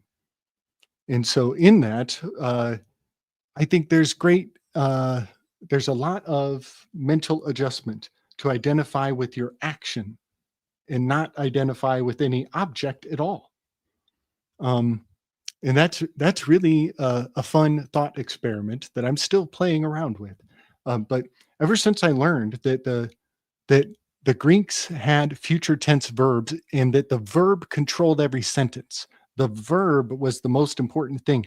We can't think that way. We put all of our investment onto the noun, and the noun is doing all the lifting and controlling in our language. And they actually, they could scatter the whole sentence like an anagram, but the way that the verb comes out, it controls the order of everything else. And so this is me trying to have a more Greek-minded perspective. And in doing so, I have in fact had to become a verb psychically. And so I can no longer claim to be being. I am becoming. So I live in the present moment that is always altering. Some might call it Whitehead's concrescence. Whitehead's concrescence is kind of an extended moment. And so that's something I think about, that a lot of people are being and identify with being in our language. It gets very Heideggerian when you focus too much on being. And I'm playing around with the idea of becoming a quest. That's it. Every day. I got to take a bathroom break, fellas. Y'all hold it down? Yeah, man. Of course. All right. Much appreciated. That's very interesting, because it's wrapped up in that idea of monotheism, I think, where it's this notion where, again, the Eya, Asha, Area, where I am that I am. You have become something, right? You have that is you, right? So you're not in this state of becoming. You're in this state of being, of that you have sort of in a concretized way completely conquered the chaos and established your own ego-centered order. So yeah, I think ultimately the problem is, this is why societies also fail, is because when you become something, when you become rigid, you don't become robust. Becoming is robust. And thus, when you become rigid, you become brittle eventually. And all it takes, like, for example, the moment of inertia with buildings, right? You have that resonance. Once the pitch of, let's say, a seismic force, right, an earthquake, or even the force of the pressure of the wind, right? If it reaches the same pitch as the building, right, you get this destructive resonation, right? Like the Tesla story that they tell you. Yeah, exactly. Yeah. So I think societies are the same. Human beings are the same. Once you have enough seismic external pressure, and once it starts to resonate with what you have become within the being, the I am, then basically it breaks apart. And this is where you get waveform collapse. You get a sort of thought form collapse, because the myth of the society just breaks down, totally. Well, and it even maps on symbolically to the whole Kirk event with the shot in the throat. So that voice is no longer allowed to speak, but that event then resonates out, and you have a whole new state of being because of it. Yeah, and it's interesting that the state fishes that actually used to be the rainbow trout, now it's the cutthroat trout. No, it isn't. Yeah. No, it was since when? 97. Yikes! Oh wait, yeah, rainbow trout. Yeah, 97. Wait, say that again. It went from rainbow to. So the Utah state fish was the rainbow trout, and 97 they changed it to the Bonneville cutthroat trout. Oh my God. See, guys, you're blowing my mind here. Isn't it wild? Like, you have to develop kind of a sixth sense of humor because laughing is all that we have. We have to laugh. I mean, there's a lot in the state symbolism that maps onto. I mean, you have the Rocky Mountain elk, which reminds me of the buck from the iPad Goat 2 video that they have in the background. You have the beehive cluster as the astronomical symbol. You have the California gull as their bird, but the only reason that's their bird is because they had a I guess, a swarm of Mormon crickets that devoured their crops at one time. So there's the insects coming back in. And the Mormons Wow. obviously are the ones who run this state. It Yes, seems and- like they're the biggest group in the state. Yeah, and Mormons basically invented highway robbery on your way to California. So they're the California goal. If your goal is California, you got to come pay the Mormons and hope that they don't dress up like Native American people and rob you on the way anyways. Hmm. You know, they were running that. They were running that for centuries. Their dance is the square dance, and they say this is because the Mormons love dancing, and every third man is a fiddler. And then that makes me think of Fiddler on the Roof. Just yes, who becomes a patsy here for the square dance that we just watched. Even the Moorman, it's Moor in Germanic. Well, in Gaelic it means great, but Moor in Germanic means sea. Well, that's the name of that's the name of the city. It's an anagram for the city name that they were in. It's Eram, wasn't it, or something like that? It's yes, yeah. It spells more if you anagram it. really. And then backwards it's Rome. Yeah. Mm-hmm. That is fascinating. So Iram is the Latin word for wrath. It's the shadow of the number one personality. Kirk was up there doing polyhymnia. He was up there doing speech. So that's the muse of the number one is rhetoric and eloquent hymns. But in the Enneagram, it's a perfectionist reformer with a shadow of wrath, but the old Latin word for wrath is Eram. And right now we want to go to war with Eram. And apparently they have the only venomous lizard as their symbolic reptile for their state, called the Gila monster.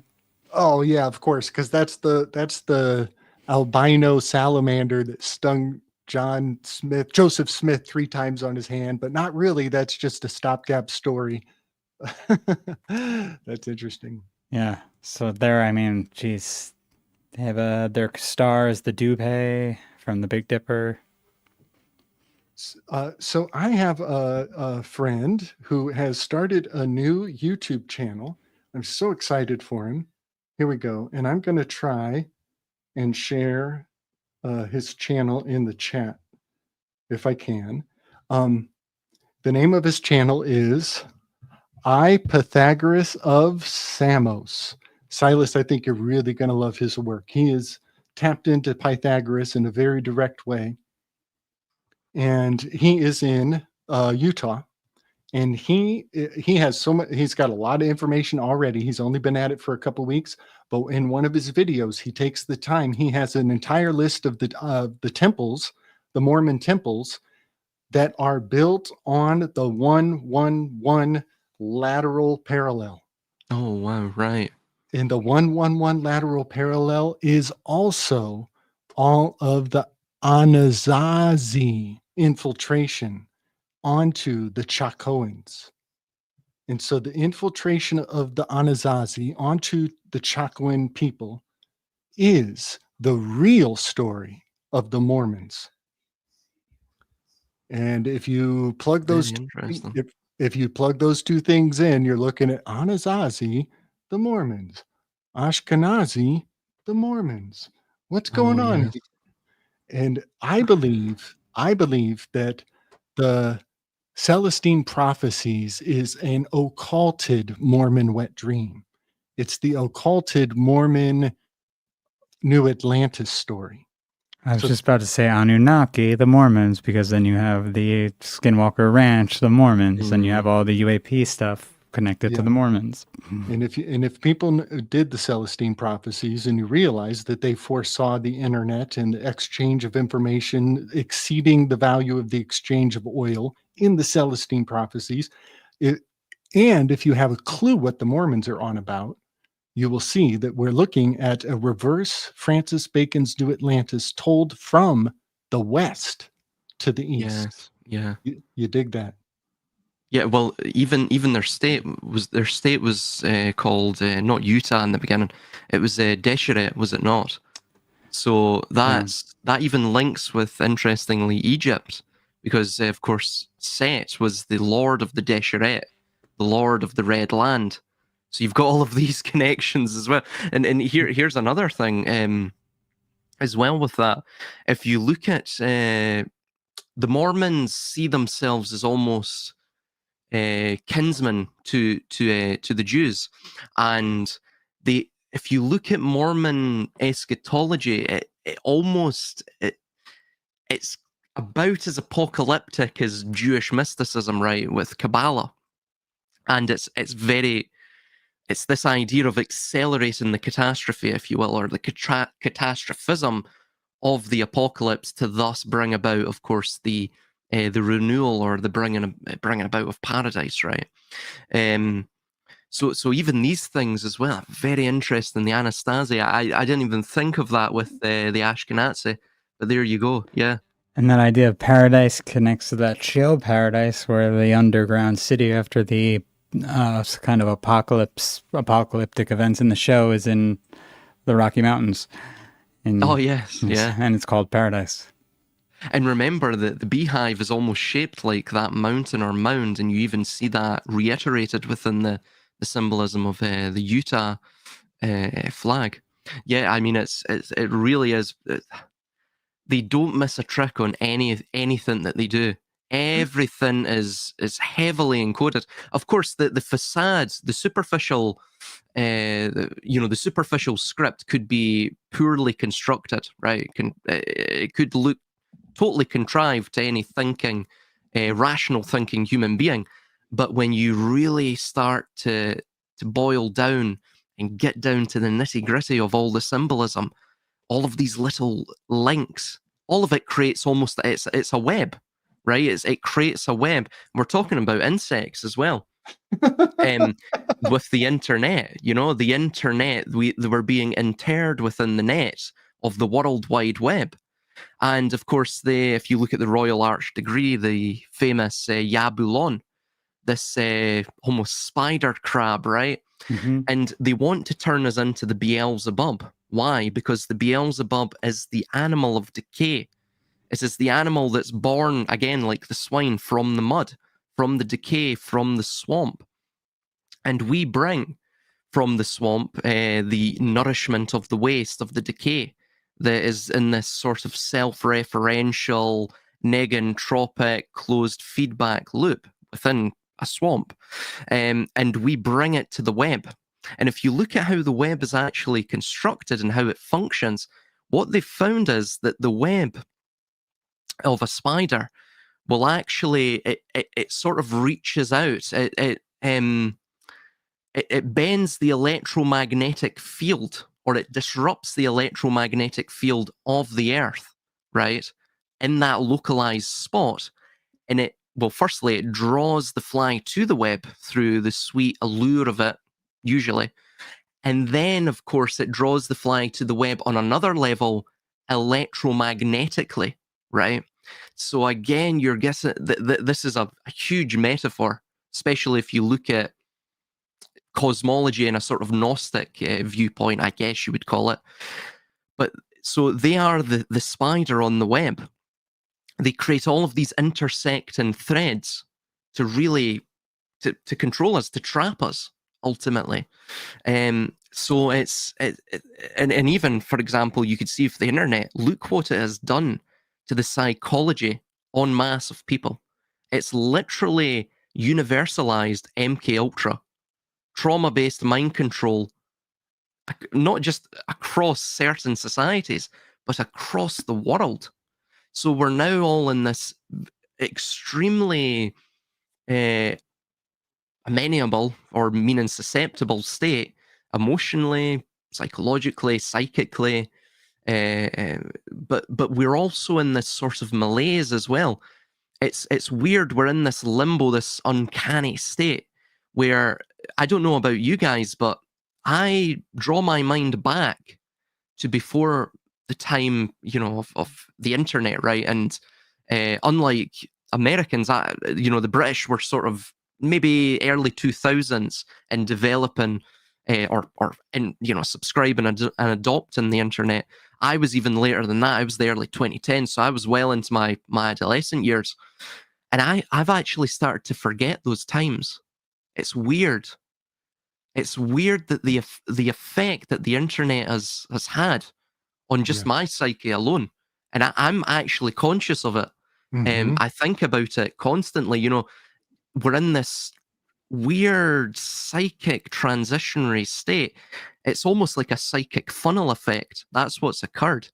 Right. And It's I like really, yeah. it's Sorry, like our I'm jumping. no, yeah, our reality tunnels have kind of caught similar currents. That the gravitas of all the reality tunnel currents is just too much for one soul to even conceive of. And I love that you're trying to think to the time before. Likewise, I actually was talking to an old friend just today, and we were relishing the fact that we could meet each other in the past on how it used to be. And it was such a breath of fresh air to talk to a friend about memories before all this internet takeover. And I just want to remind people that the word nostalgia, for one, it is related to the nose, because the nose is your time travel device. Smells I was are just thinking about that. they are the fastest vehicle backwards in time is an old smell. So nostalgia does have a lot to do with the nose. We've talked about the nose scrape. And what did people lose? And what did people lose? They lost their in-nose sense Do when you they know got the what's scrape. it's interesting you brought that up. Sorry to interject, just really briefly. I just want to With- say one thing. The word nostalgia comes from the Odyssey, and it means going back to home.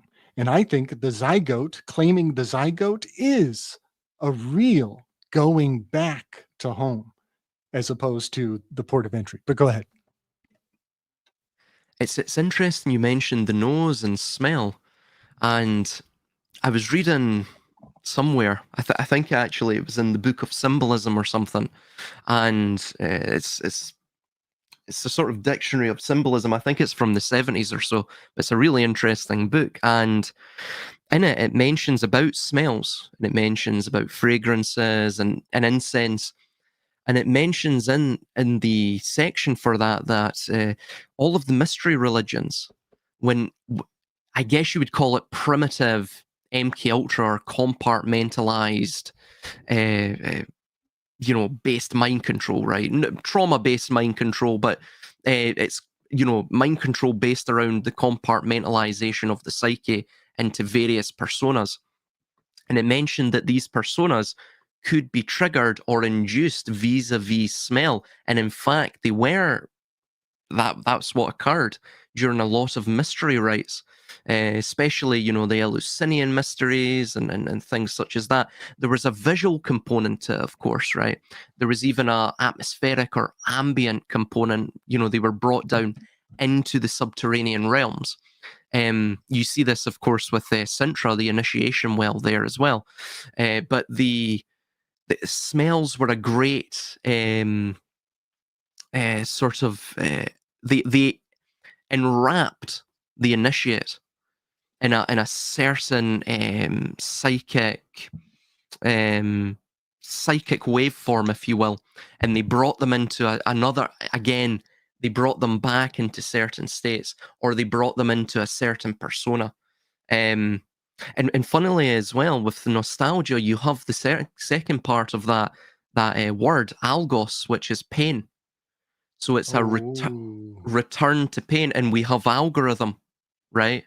So it's this Yeah. constant recurrence of the pain, of the irritation, of the agitation, like the Geist as well.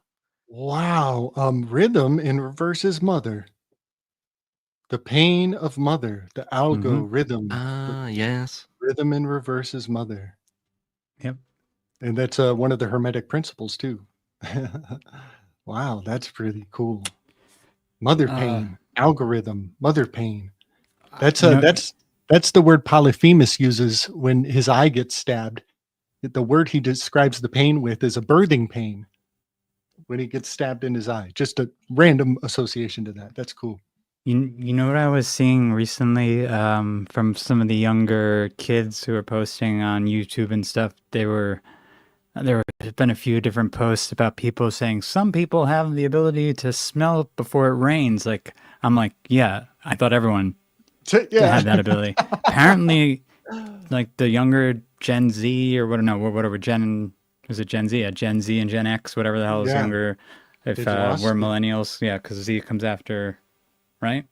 I think Yeah, Was millennial. it's millennial, then Gen, and then Zoomer, Gen Z, Yeah, and then so- Gen Alpha. Yeah, so Alpha. the ones after millennials are like they think that's like a superpower or something. I'm like, what? that is so odd. It's weird, That is right? so odd. Yeah. And so like there's like a sensory absent lack of context for them, right? Like they might read it in books and and maybe it goes dormant for a while. Maybe Yeah. one or two of the next generation is like, oh, I can smell the rain. You're the Mhm. chosen one. That is really fascinating. It's weird. It's Yeah. weird. So I have a whole swath of more graphics to share. If you Pull 'em guys, out. are you guys ready to? Yeah, dude. Yeah. Okay. And again, you know how we do here, folks. There's no rhyme to the reason. This is just however the graphics come off the slick dissident gallery of dangerous ideas. Here we go. So one thought before I forget, Charlie Kirk is an anagram for like Rorschach. And Rorschach is the main character of The Watchmen, and his face is constantly shape-shifting. But I think that's pretty fascinating. And then one more thing I wanted to remember to say tonight is that in the Odyssey, Circe, the word Circe means church. It's the same word. And we made this graphic a while ago. Yeah, which is insane that we made this. This is, Chris, this is your brainchild, buddy. You started it. I know. I don't know. I hope. Hopefully, I didn't put anything into play by making this. That's so prescient. So our guy, I call him Neck Placentes. Neck Placentes here looks so much like Solo. It's out of control. It's just out of control. So they are going to be karmically entangled to the utmost. The vanity project of George Ophi Lucas is the embodiment of a young Han Solo, and the actor looks like Neck Placentes. And a few weeks ago, we made this graphic, and I was just thinking how much Kirk is a logician. He's a master logician. And so the logos is strong with the Kirk, just like the logos is strong with this Vulcan Spock, right? And then we have the scene now where Spock dies with Kirk, and I mean, also like I still like connecting the Lost thing where Charlie dies with Desmond Hume, and because J.J. Abrams did both the newer Star Trek and Lost. Yes. Chris, I wish I was more technologically savvy so we could actually play the scene where Spock dies that wrenches everybody's heart so handedly against the scene where Charlie dies in Lost. Mm-hmm. It's such a one-to-one. That is a hand in a glove in my eyes. But yeah. I just want to broadcast this bit of information. Silus put this in your things to remember. 19, the monotonic cycle, the magic of the 19, the 8th prime number. In Pig Latin, the word 19 is essentially the word antenna. 19 is how you say antenna. So the Myrmidons have antennas on their antlers because they're very hive mind oriented. The mind control receptivity of the number 19 is ancient. It's ancient. And recently, I forget what year, but I think in the 2000s, it is publicly acknowledged that there is a code in the Quran based on the monotonic cycle of the number 19. It's even in, this is 19 is a sun card, 18 is the moon card. Sol, Imon, Solomon is 1918. Even the word Akhenaten is encoding Akzane, 19. And all of this dancing around the 18 and the 19 is the 18.6 lunar standstill cycle. But I just want to put this in everybody's mind that there's already an antenna in your associative principles. And it is the word 19. And Silas, did you see the AI chump giving lip service to the Kirk thing? Did you see his hand shifting Uh, and morphing? oh yeah, I did, yeah, and the shoulders don't move. It's heavy-handed to my eyes. But I have always known that if you take the word Truman Show and you plug in a PhD into the phrase Truman Show, you will get Trump hands how. And how Trump hands is a rhetorical gesticular method and technique. I suspect it's an entire language to the Mhm. subliminal. And I don't care to uh, flush that out. I am happy to suspect it from a distance. um, That also, is very, very interesting indeed. You yeah, you my saw a friend. lot of hand signs as well throughout this entire event too. So yeah, there's a lot. Again, body language was a theme throughout it, as we've seen.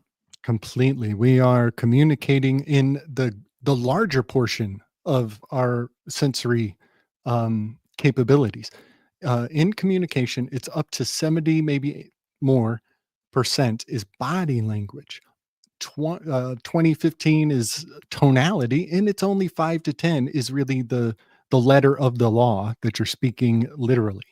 There's so much more in the body language in that in itself creates a subconscious, an access of unacknowledged, no receipts input. So, yeah, this graphic's pretty fun. Slope angle, right? Everybody's talking about the shot has a certain slope angle. Well, slow pain is the goal of the Fabians, and it is billboarded in the narrative of the story. People will be saying slow pain goal over and over and over. Also, as well, if you look at what's interesting is that, so for example, just recently there, it was in university where we're looking at tensile strength of materials, and you to measure this, you bring it into an extensometer, and essentially what this does is it takes, let's say, rebar, right? It'll take rebar reinforcement, it will pull it from each side. Again, it will apply a tensile strength on force on it from either side. And if you see the graph, it goes up. It's a sort of both force and the force and the elongation of the material are proportional to a certain degree where the shearing point occurs. So essentially, it's exactly what you see with, for example, even societies, right? Once they hit a certain point, they go into the decline phase, Uh-huh. and then there's a sort of gradual slope until it hits the full-on, what's called the collapse point, right? The Yep. point where it completely breaks apart. Um, so it's similar in that regard. You see the same thing with, for example, Capricorn, and of course that links down to Cancer. So this is the Saturn and the Moon matrix, I guess you could say. But the Saturn, the Capricorn goat is that idea of climbing the fatal slope, right? So Mhm. it's again, slope angles, the slope, you have the beehive, you have the mountains. Parvati, of course, in Sanskrit means mountain. She is the consort of Shiva, who sits upon Mount Kailash. The Asuras fell from Mount, Sumeru or Mount Meru because they were Mhm. drunk. So, yeah, or they were hubristic as well. That's another retelling of the story. So it's Nice. this idea throughout the Theomachy of climbing the fatal slope once again. Again, as humans, we realize that perhaps we're in this world, but we're not necessarily of it. So therefore, we have to reclimb that fatal slope. Yet we are still of the, again, like the sea goat, we're still of the sea, we're still of the abyss. But there's a material aspect to us as well. All of these things, I think, tie in too. He was. There's something as well to mention about all of the numerology. So you Oh, have, it's literally, we couldn't go through it all, but you have 47, 33. I mean, even the names of the places. So, for example, let's take Orem, Utah. Orem is from Hebrew. No, pardon me, it's Yiddish. It means poor man. So again, what happened to Charlie Kirk, right? So Right. Charlie Kirk, even his name, Charlie Kerlaz, the freeman of the Kirk, the church, and then Erica, his wife. Erica, Also Freeman in her name, or church, I mean, in her name, right? Or Freeman or church, I can't remember which one, but same meaning, right? One of the two. exactly, yes. Erica Kirk's maiden name is Franzva. Now, she comes from a very interesting family herself. Her family are basically millionaires. They work with the DoD, DARPA. Her mother owns a company that, several companies actually, that are all DoD, DARPA, NASA vendors, US military vendors as well. And her business partner is a 33rd degree Freemason. I know because he put it in his bio. So is that why she have the G on her hand or finger? Well, yeah. I mean, you have all of these connections too. It's a very murky situation here, but it makes no sense otherwise. Why she'd be wearing that on her finger? There's no G in their name. There's nothing. No. Why would you wear a G? Another indicator as well is that a button is actually left undone in Charlie Kirk's suit. So his suit jacket. So essentially, it's the idea of the hidden hand symbolism, as we see. Time. But the idea of Erica Kirk, or Erica Franzva, is that Franzva means freeman. It's of Swiss origin. Erica itself means sole ruler. But it's also the name of a flowering heather plant, Erica.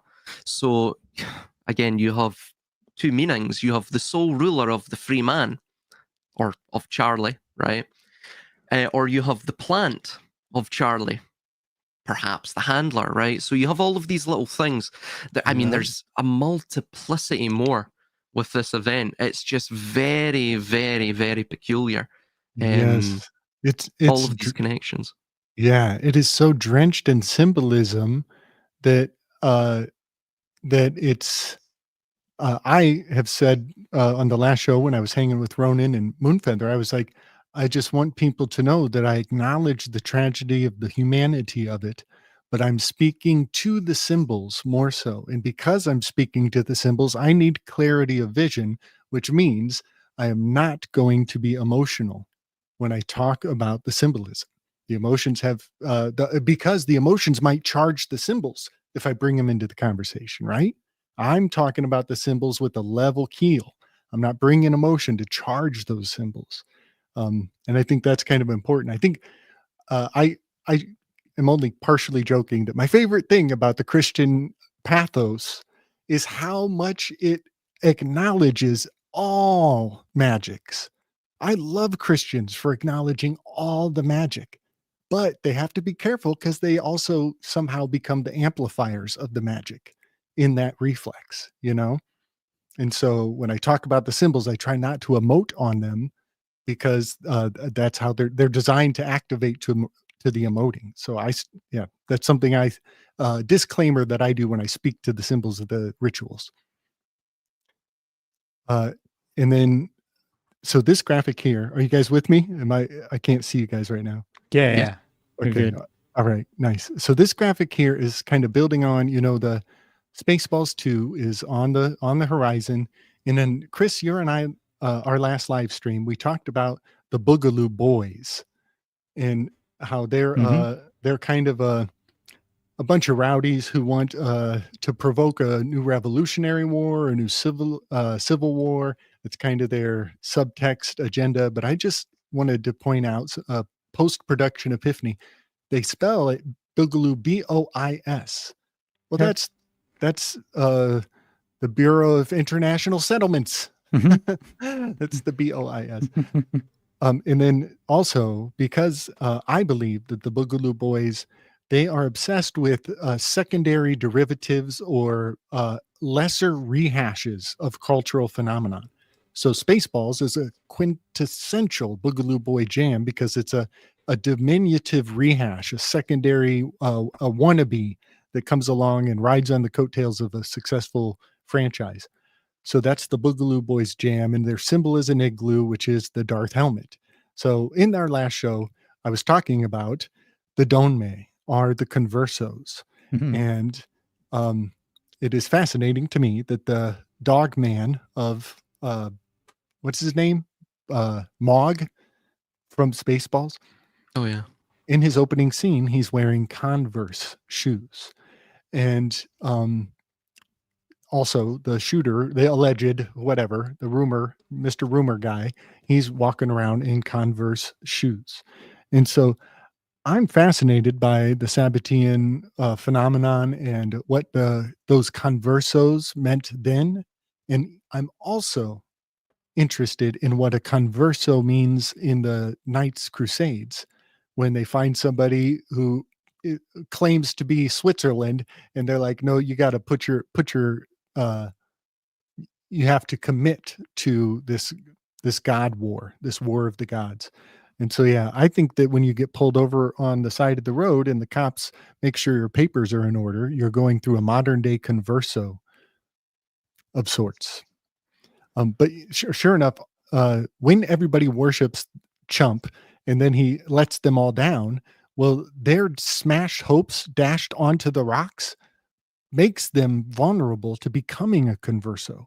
When your ideas are destroyed and everything you're aiming for is lost, you're kind of wandering around in the teachable moment, ready to be aimed and weaponized. Before we move on from that Okay. What's his name again? Tyler. Yeah.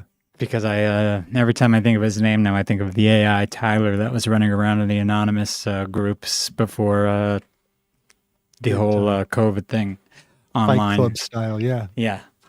And this just screams of a lot of AI stuff to me. But also, I think it was Candace Owens just released another picture of him, like it was around 15 minutes after the shooting. They have him, or sometime after the shooting, same night, a few hours later. I don't know what time the shooting was. But I think she said it was 6:30. They have a picture of him 15 minutes from the campus at a Dairy Queen wearing a different shirt, black pants. Looks like same hat, but I don't know. It doesn't look like this hat. It looks like a black hat. So he's eating at a Dairy Queen, not hiding his face anymore, in a maroon shirt, kind of like the one you see in the other picture. Yeah. And this is like when he's supposed to be like around campus trying to get his grandfather's. It makes no sense. But I think the Dairy Queen, there's something there. The Queen, I just think it's more like inversion of like his gender. It has to do with all this.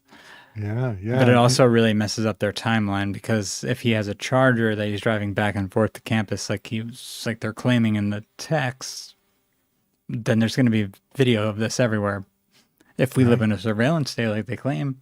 And I always catch up on product placement in these events. There's always some corporation sneaking their logo I thought into history. The other weird thing was almost 2/3 of all the people interviewed were last name Steele. And apparently the Steele family owns like a large amounts of property over out there by the college and university. Wow, that's probably also threads to the Krupp family. The Krupp family gave us the census of IBM and the company dime. And today you have MIB come knocking on your door asking weird questions. The Steele family's probably Krupp oriented. This one is, the book that came out, like the minute that it happened, it's all anagrammed up. And it's basically Jack the Stocks. It's Notoricon. You take the first letter of every word and you can make anagrams out of the first letter. And Silas, you may not have seen us. We are quite convinced that Rachel Maddow's name is giving up the game. And it is, in fact, Twilight for the Tao, made ritual. And when I made this joke, it was before they changed the DOD to the DOW. And now the Now it ritual makes- is yeah. complete. Like, I was joking. I was talking about the dogs of war in the Dow Jones. It's dogs of war. And now my joke has actually gone too far, and they consummated it in history. And now it is the DOW. Kind of freaks me out when my jokes are more serious than I thought. It's interesting because back in 2020, I also had this scenario in my head, and it was basically the four horsemen, and it's tracing round the basically the seasonal solstices and equinoxes in a 5-year period. So, for example, the first horseman of pestilence would be, of course, in 2020. That was 11 days prior. It was COVID was sounded 11 days prior, rather, to the 11 or 12 days prior to the spring equinox. And then my idea was 5 years after that, you're going to have the war phase, right? You're going to go into the phase of war, and that will occur on the summer solstice of 2025. Don't get me wrong, I was actually off. It wasn't the summer solstice, it was the autumnal equinox. Yep.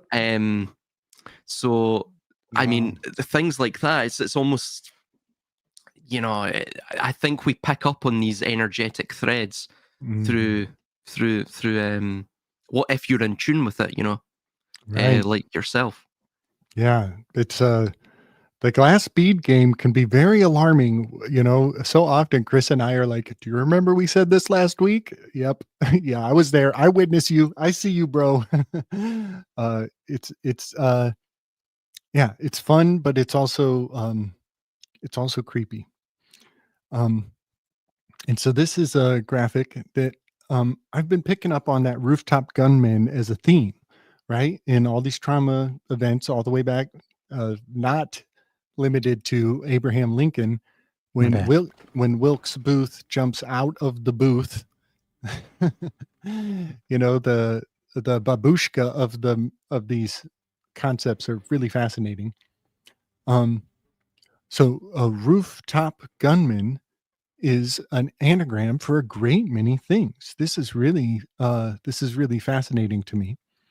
And a couple weeks ago, I learned that in a very select Iberian dialect, the word microphone, which is a new word, in an Iberian dialect, the word microphone is pronounced Marquis de Sade. Marquis de Sade is the word for microphone in a very select dialect. Wow. But the reason why that's not a coincidence is because Marquis de Sade invented the megaphone. When he was locked in the Bastille, he used a piss pipe to amplify his voice from on high and foment the revolution of the rabble down below. And he got them all riled up by screaming, "They're murdering the prisoners up here. The pedophiles are running the castle, and y'all got to come and set us free." And so the rabble heard his voice from the megaphone, and they burned down the Bastille. And if anybody's interested, they actually had relocated him. So he didn't manage to set himself free with that megaphone. But his invention is still wearing his name, the microphone, Marquis de Sade. And there are a great many anagrams in the word microphone, but that's not what I'm on about here. So in the word rooftop gunman, these are some of the anagrams. Megaphone to Ferno. Megaphone to the Ferno. Or you forgotten map. Or You have UFO. forgotten map. Or forego, not a pun. And those are really fascinating anagrams. And then the one up top in green, I'm taking some liberties here, and some of my language nerds will totally forgive me. They might even pat me on the back. I'm throwing in some nebulous H letters. In the Greek language, the H's have dissolved off the front of words that start with vowels. So if you're when you're dealing with Greek, you can actually manifest an H at no cost at the beginning of a word that starts with a vowel. So yeah, I'm going with foghorn phantom. You is want an to anagram. know what's so interesting about that? What's that? I don't know if you remember what Thomas Sheridan called the like not the first Jabberwockies, but the boosters. He called them the foghorn leghorns. And Oh then my. his whole thing was these were injecting Mother Hydra's babies into people, as in, and now we're getting these videos. I don't know if anyone's seen these videos of this black goo alien type stuff that people have been sending around, which looks like programmable matter. Wow. But I mean, that's what's been, I guess, discussed as possibly being inside the shots. Jeez Louise, does that mean we need to raise a generation of chicken hawks to go hunt down all the nano babies? Well, it's interesting to say chicken because apparently apparently they're saying the guy dropped his gun in a chicken coop. Oh my gosh. Well, that also links with Abraxas, with the rooster. This idea of the animal that heralds the dawn. You also see it within Truman as well, Kaiser Chicken. The Truman Show, where the twins push him up against, they do it every morning. They push him up against another advertisement, again, product placement in his life. And one of them is Kaiser, or literally the king, and you see the crown as well, which is, sort of a stylized, the cockerel's plume. So it's the crown, the corona, the keter, and it's of course heralding the dawn in this advertisement. Yep, and now we have the king kill ritual to do so. Right. Yeah. Oh, I was going to make a graphic for this, but I'll just tell it in story form. In the Odyssey, there's the strangest, it's like a hanging. Oh, before you go on, speaking of the Odyssey, Yeah. that's the next Christopher Nolan film coming out. Totally. Man, I am so looking forward to it. Now, why would they do that? Why would they pick that? Because there's nostalgia. There's a reason. Yeah, they are super loading the nostalgia, and they're going to sell you your past back to you. They're going to sell you your sense of your younger experiences. The nostalgia spell is vast, but I want to say, we can all accomplish organic nostalgia, right? So I'm not making nostalgia bad. I'm just saying they anticipate our craving for the old normal. And I think we can find it without them. We can find it without them, but they are anticipating that drive for the old ways. Yeah. Oh, but okay. In the Odyssey, the most random part of the story, y'all, this is like a mystery for the high initiates, and I want to know who knows. But at the island of Circe, we're on in the Enneagram. Silus, I don't know if you know, there's a guy named Michael Goldstein, I think, and also another guy named Ken Webb with 2 B's. They both can elucidate on how the Enneagram is the Odyssey playing the Enneagram in reverse order. They're going around. Oh, interesting. Each adventure is working from the 9 to the 8 to the 7 to the 6. He's going backwards through the Enneagram. And that's because he's going back to home. That's the nostalgia of his drive. And so my Enneagram project is way tied into the Odyssey in the deepest way. But so if you get a chance, check out those threads, because Circe's Island is at the station number 5 in the Enneagram. This is a observer, a creative with a shadow of avarice or greed, and a remedial virtue of remedial virtue of temperance, or sophresune, which really translates to sobriety. And I think it's interesting that if you go to Academy and they're going to tell you sophresune means temperance, and I'm telling you, no, it means sobriety. More so. Temperance is a throw off. It means sobriety more than temperance. But for some reason, Academy is telling everybody it's temperance. The sobriety is so important. There's so much under that because of the glamour of getting drunk on words. And so if you ever want to accomplish sobriety that nobody can give you, you go on retreat for 3 days and don't talk. Take a fast from language, and you will experience a sobriety no one can give you. And I think Academy doesn't want you to have access to that sophresune. So we're on number 5 station in the Enneagram. It's Cersei's Island. And just before they leave, there is this really weird thing in the story where one of the guys falls off the roof of Cersei's house and dies. And I think they say his name, and then it's just left unresolved, as though they're leaving it open for fan fiction to come in and post-production retcon an explanation for what's up with the guy who fell off the roof and died at Cersei's house.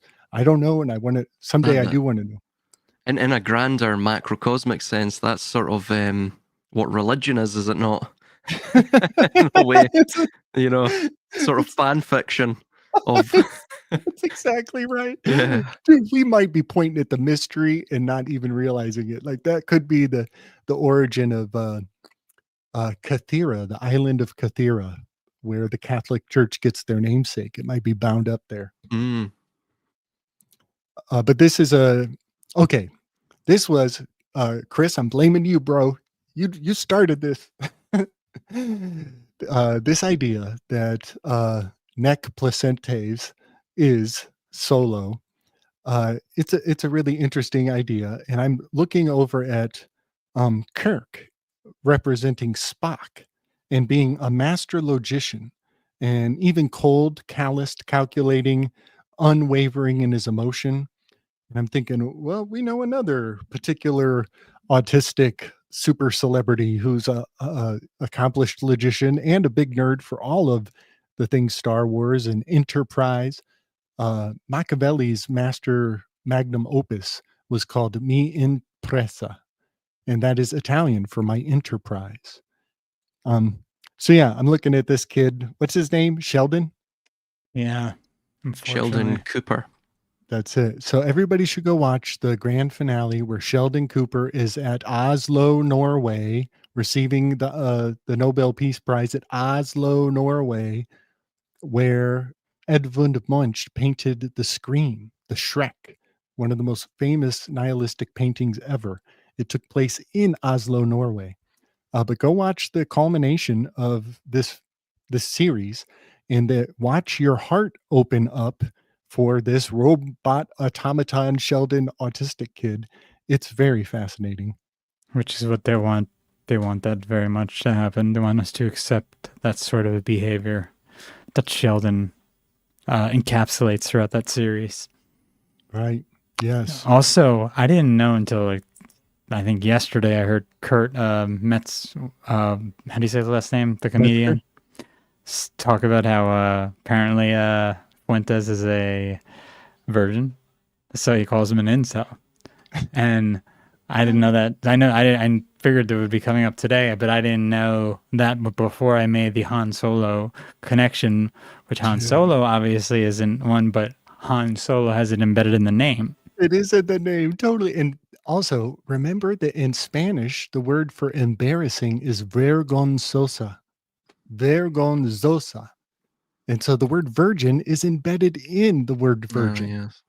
And isn't there something weird with satanic ritual where, oh no, okay, never mind. I don't know if this is actually true or not, but I know this from the movie Cabin in the Woods. They bring the kids out to Cabin in the Woods. Yeah. They have, they trap them in the cabin with the freaking, what's it called? The, what's the shit that everyone was saying was the graphene. It's like the graphene pattern force field that kind of looks like it's from Atlas Shrugged that's around the cabin. And for some reason, the only one that doesn't have to die or that doesn't need to die for the ritual to be complete is the virgin. Right. That's right. That's such an ancient trope that the virgin so gets. It's because the virgin is literally pregnant with herself. So this is where you get even the idea of incest. You get these concerts which are, might be the sister or the mother or whatever it may be of the god. It's that same idea. Like it's speaking to the self-referential nature of the cosmos itself. That again, like the Ouroboros eats itself, but it's also pregnant with itself simultaneously.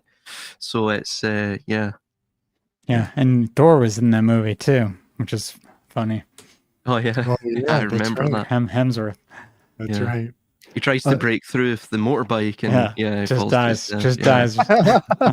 dies. That's so funny. That was crazy when I I was saw that in the watching cinema. it with Maggie, and she's like, I was watching it this past week because she never saw it. We just put it on. She's like, "There's no way he's gonna die at all. Like he's the main guy." I'm like, I knew it was coming. Oh, it subverted my expectations as well when I was watching the movie. Yeah. Totally. Yeah, subversion of expectations. That is the way of the world. But watching that with new eyes now, like years later, they were doing the whole satanic. We're giving you a chance to turn around. You don't have to. Like it wasn't. It wasn't like a perfect 1-to-1 correlation in that you have total freedom to leave whenever you want. But it was like, we're going to tell you with hints that you probably shouldn't do this, and almost like revelation of the method beforehand. And you're either going to condemn yourself to death or you're going to make the right decision and not die. But if you kind of do something in the middle or you don't make a totally clear decision, we're just going to kill you anyways. Yeah, man. You know what I call that? I call that, why aren't you hitting yourself? Yeah.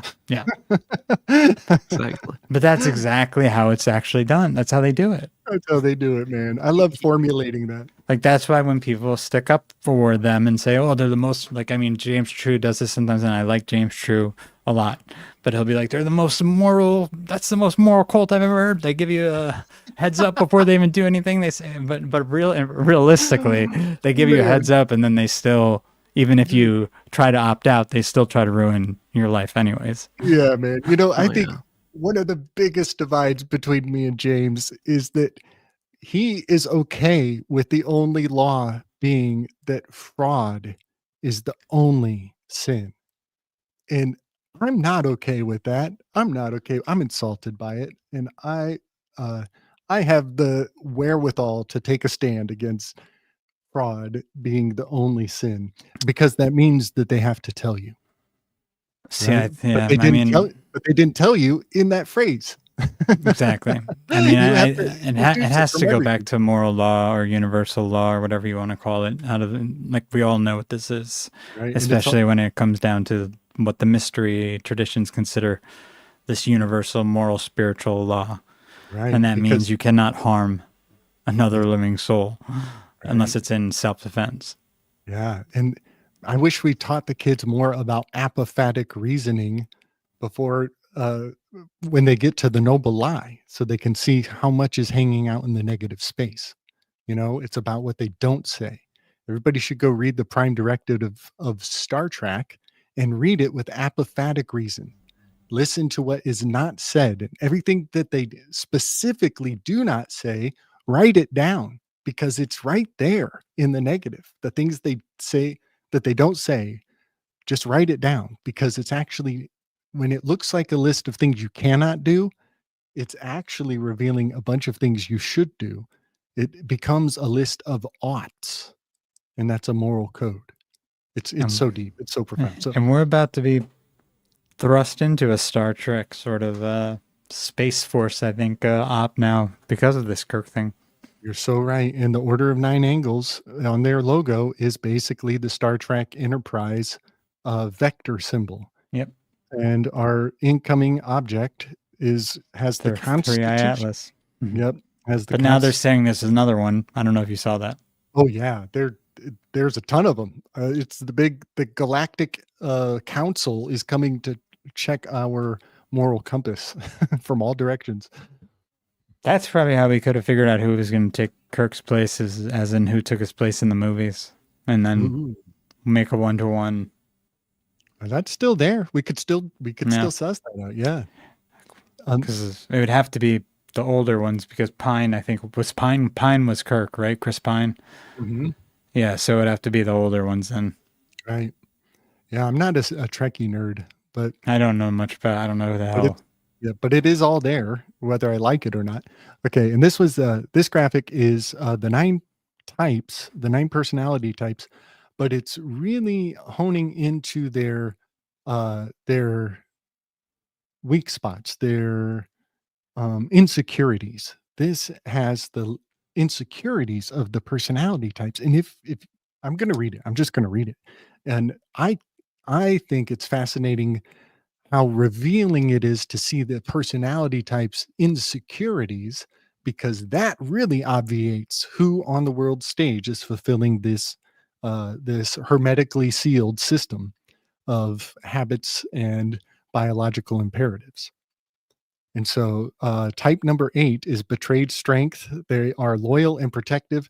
What cuts deepest is betrayal and public disrespect. When someone uses their vulnerability against them, it leaves a lasting scar. My quintessence of the number 8 type is the Epstein list. At large. The number 9, quiet disregard. Nines seek peace, but they still feel being rushed or dismissed or treated as unimportant can quietly devastate them. That's Joe Biden. We're going to tell him his auto pen was all for naught. They are casting these spells on us because we are sympathetically already dialed to these truths. Number 1, the number 1s live by inner integrity. Hypocrisy, irresponsibility, or harm to the greater good. They always feel like personal betrayals. That's Tulsi and RFK here. But the crazy thing, y'all, these are also tarot cards. Like, I'm just putting the face of the people, but I can pull the tarot cards, and these people are also in the tarot cards. It is a completely hermetically consistent system. But I'm not going to read the rest of them, but you can kind of get the idea of how the Enneagram really unpacks the globe theta that we call the CIA. You guys with me? Mm-hmm. All right. Absolutely. All right. So the Kirk's funeral will be at the Cardinals Stadium. The Cardinals were reappointed quite a few years back, 21 reappointed Cardinals. The Cardinal uniform is the Umbrella Academy uniform. In the release of the Umbrella Academy, just only by a few months, precluded this adjustment at Vatican City on August 31st in 2022. And J.D. Vance doing the Masonic handshake with the man himself at the Vatican Grand Central Station. And J.D. Vance is absolutely the Aeon card, y'all, for a million reasons. Just kind of for the sake of time, you got to take my word on this. But ain't it funny that there's a chair behind him in this iconic picture, this empty chair behind his ass, just like in the Aeon card. There's Horus. Oh, yes. Yeah. Sitting behind the this is, well, yeah, I'll just leave it at that. It's this is Couldn't that, go ahead. sorry, couldn't that empty chair be something to do with perhaps Cassiopeia, the divine feminine, which is with the world tarot card? I believe her name etymologically derives from a compound of ancient Greek words, which basically means she who is of the throne, or something along those lines. I might be incorrect there. She who is of the throne. So it's this, of course, in the mythology of it all, she is chained to the throne, and it moves like an hourglass, flips 180 degrees. I think it's biannually, so twice a year it goes through this 180 degree, of course, this full revolution flip. The idea is that she is the sort of marker of time as well, in some sense. You know, it's weird. We have that one member of the Umbrella Academy that's a former female and now a male. Oh, wow. What's her name? Elliot Page or Elliot. Right. Yeah. Oh, yeah. That's right. Good call. ET phone home.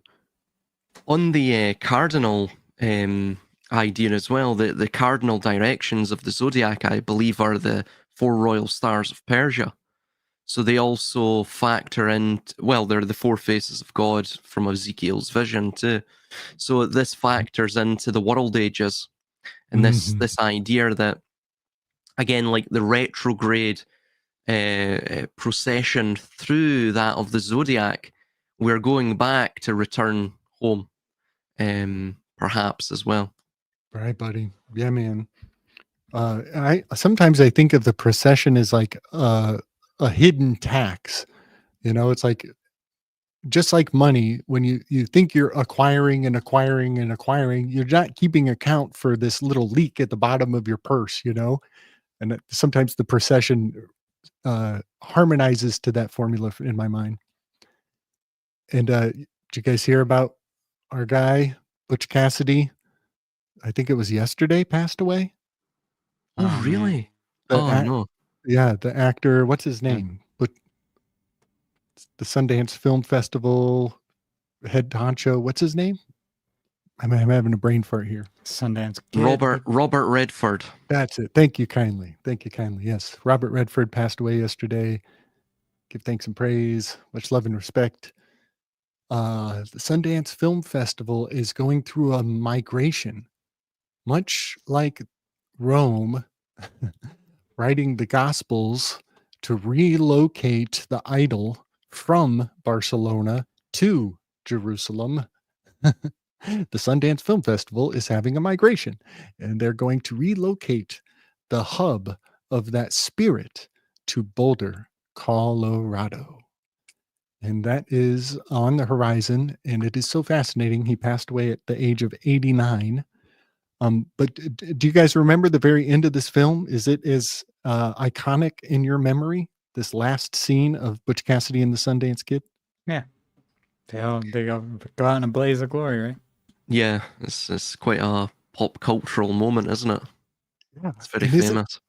And isn't it fascinating that Chris used the exact words I thought he would use to describe the scene? You know what I mean? There's no better way to encapsulate what happens here.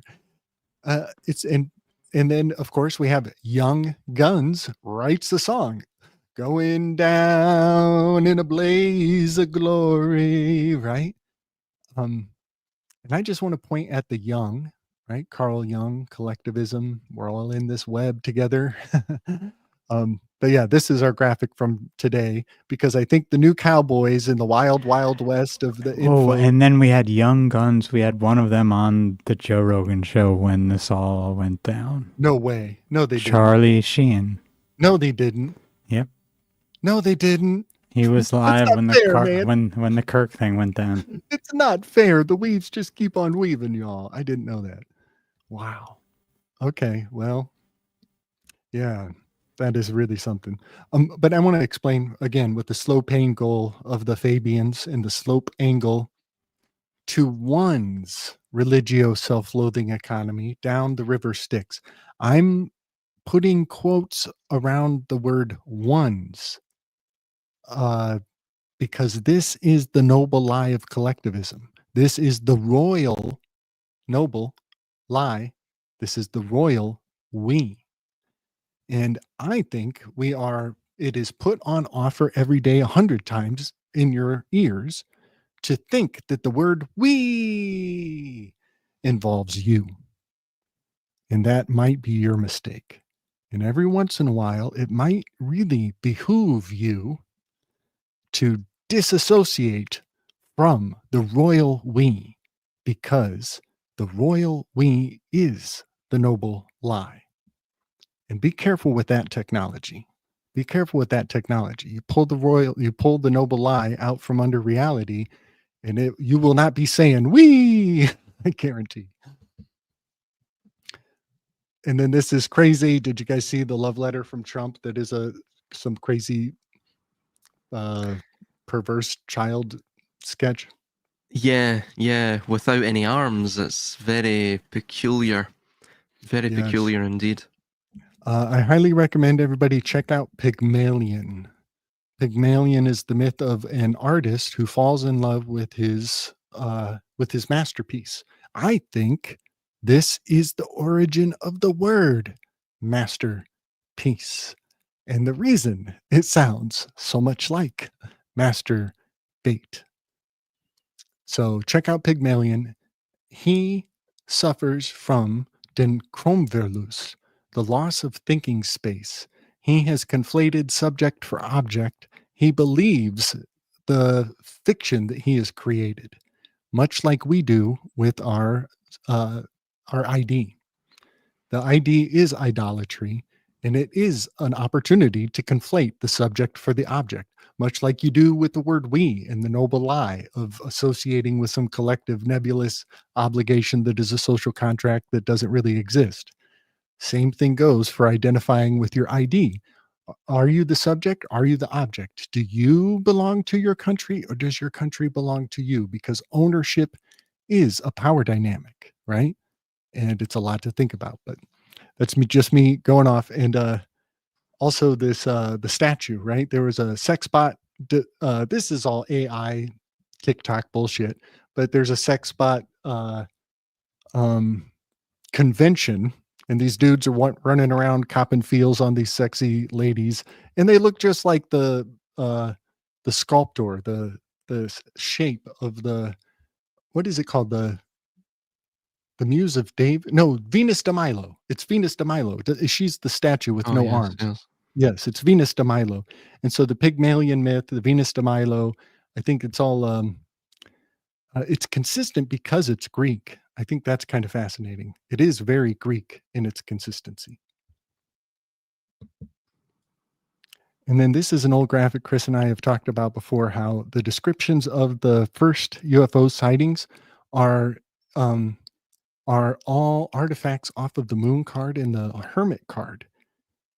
This on Rainier Mountain, if you read all of the accounts word for word, he's picking artifacts off of these two tarot cards, 18 and number 9. And Chris, just recently I heard a really fascinating quote that is from The Conspiracy Theory in America by Lance DeHaven Smith. And he says, making a similar point, if more colorfully, in the popular book Wingnut, journalist John Avalon refers to conspiracy believers as moon bats, Oh, wow. as hat riots, hatriots, or wingnuts, and the fright wing. But he throws the word moon and bat together, and there is a moon, or there's a bat hidden in the moon card. And that is pretty wildly gaslighting that the word moon bat is another word for conspiracy theorist. There's something interesting as well with the whole Moon Tarot card, at least on the Rider Waite.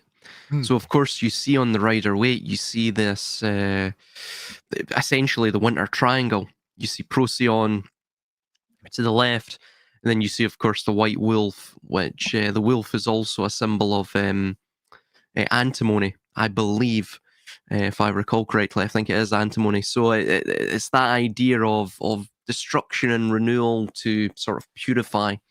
But that, of course, links with Sirius. And then you have the various valleys. There's 5 valleys, a bit like the 5 mountains, the 5 hives, through the yellow brick road, winding up and down this undulating terrain to, of course, the I think it's the rising sun. So that, of course, that's Betelgeuse or Betelgeuse.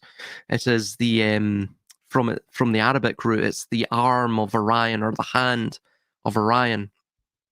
But the I mean, there's symbolism to unpack with all of that. But you, funnily enough, you actually see just after Kirk died, you had 250 senators and Congress people going to Israel under this 50 states, one Israel. But interestingly, the updated, now this is an older concept or project, but this was recently updated, and it includes in total 5 stars, right? 2 stars at the left and right flanking the circular crest. And then it has, of course, these 3 stars which look like the Winter Triangle, with the Star of David, the Magen David, to the left of that. And you have this sort of winding radial road, or this path, which is it's 3 paths, again, like the 3 columns themselves. But it's interesting you brought up the moon, because I believe it's probably something to do with that, you know? Yeah, it looks like the Winter Triangle. totally. Yeah, the Winter Triangle is I think of the winter triangle as the sack over the shoulder of Orion, which would make him Santa Claus. Um, let's see. But also in the winter triangle, funny enough, there is a Christmas tree nebula inside the winter triangle, which is just like the Grinch who stole Christmas with the sack over his shoulder with a big Christmas tree in the back. Yeah, and it's also that idea of the subconscious too, isn't it? You have to unpack the subconscious. Wow. So it's you've left home with the knapsack. So you've Yeah. left home with and you even see it in the full tarot card, for example. So there's Mhm. that line similar to the belt of Orion with the 3 Orion stars of within that belt. And you see the same thing with the full tarot card. You see his hand right at the end holding the staff. The staff, of course, is this idea of the the spine, the earth, that which is material, anchors oneself to the material and to the mental plane. And then you have the mind itself in the middle, which conjoins the two. And Mm. then beyond that, you have the knapsack, which is the hidden thing, which, again, like what you were mentioning, it's this unseen. It's the thing that is unseen, which must be unpacked. It's to, for example, to understand God by understanding what He is not. So it's Right. it's all of these Apophatic. things. Apophatic, yeah. So it's the That's it. negative space, isn't it? Totally. Understanding that. Yeah, and I want to point at the 18 of the moon card when you say triangle, right? 180 degrees is integral to a triangle. And this one I showed already about the addiction of news, and the guy with his pants hanging down, and everybody wants to get a buzz, right? There's a this is a fun one. So without without taking everybody through my database, um, there is almost not a single cartoon that I have come across that doesn't fit soundly into the tarot systems. And what kind of uh, seems a little, maybe it's my own bias. I can admit that it might be my bias, but I'm finding the Thoth deck mostly. And I have a strong sense between the Rider Waite and the Thoth. But in our cartoons, I am finding a lot of fidelity, not to just any tarot deck, right? I'm finding the fidelity to Crowley's Thoth and Lady Frida Harris's Thoth deck. But this is just a graphic I spun up because uh, the family roles in addiction, these are kind of archetypes. This is like the Alcoholics Anonymous derivative of archetypes. Have you ever heard of this system? These roles? I have not. No, I haven't. Okay. Well, these are, we have the Jungian archetypes and you have the Joseph Campbell archetypes. And it turns out Carl Jung was in communication with the grand poobah of Alcoholics Anonymous, gave him really great advice that the greater spirit must prevail. That sentence should serve everybody quite soundly if you just remember the greater spirit will always prevail. And so in Alcoholics Anonymous, they have their own system of family roles: enabler, lost child, hero, alcoholic, mascot. And so while I'm going through the tarot cards and finding them in our cartoons, it dawns on me, maybe I shouldn't be uh, strictly looking through Jungian or Campbellian archetypal systems. What if it's really Alcoholics Anonymous seeding our expectation through our art so that we comport to the behavior of these roles? And then it sounds like Alcoholics Anonymous is that much dialed into your psychology because all your cartoons are fulfilling what Alcoholics Anonymous is telling you to expect to see in your family. And there might be something kind of nefarious to that. Well, they're both Crowley's system and Alcoholics Anonymous, or AA. Astrum Argentum, Order of the Silver Star. I was just about to say that, yeah. You took the words right out of my mouth. Also, AA is obviously 1-1, so 11 as well. Oh, wow. Yeah, and the 4, the 7, so 47, 11. Nice. Yeah. 11 is so pernicious. I was listening to William Ramsey go in on about the number 11, and it is. He says it's a pernicious number. And ooh, what a good word. That is a good word. It is a pernicious number. Yeah, I think it's this idea of, for example, Yama from Sanskrit twin. So it's the twin itself, like the Gemini. It's this idea again, like what we were saying. It's the Theomachy. Man is literally waging this cosmic battle in his own psyche. So it's we're trying to fight that which we cannot see by that which is tangible, that anchors us. But we don't realize, of course, in our spiritual ignorance, that which is material and anchors us to the world of matter, to the earth. It ultimately is firstly, it's perishable, and secondly, most of it's artificial, right? So most of it is just mere it's abstraction, if you will. So we get bogged down in this abstractionism, and we get bogged down in, for example, let's look at, I don't know, religions, right? For instance, we don't understand the grander metaphors behind the religions. We merely want to follow it to the letter, to the orthodoxy. Because that we believe that is what will provide us salvation, not realizing it's the thing which is not said within the Gospels. It's the things that are unseen, the truths unseen within the parables, that actually are the greatest key to the door of heaven. So Give thanks and things like that. praise. Yes, that is so powerful. I'm really learning to love and appreciate apophatic reasoning, and how much of what is not said can fulfill you. And in this light of seeing, I've come to appreciate how irony works, and that irony is also working in this negative space, and you're creating a false ignorance um, that draws out answers somehow.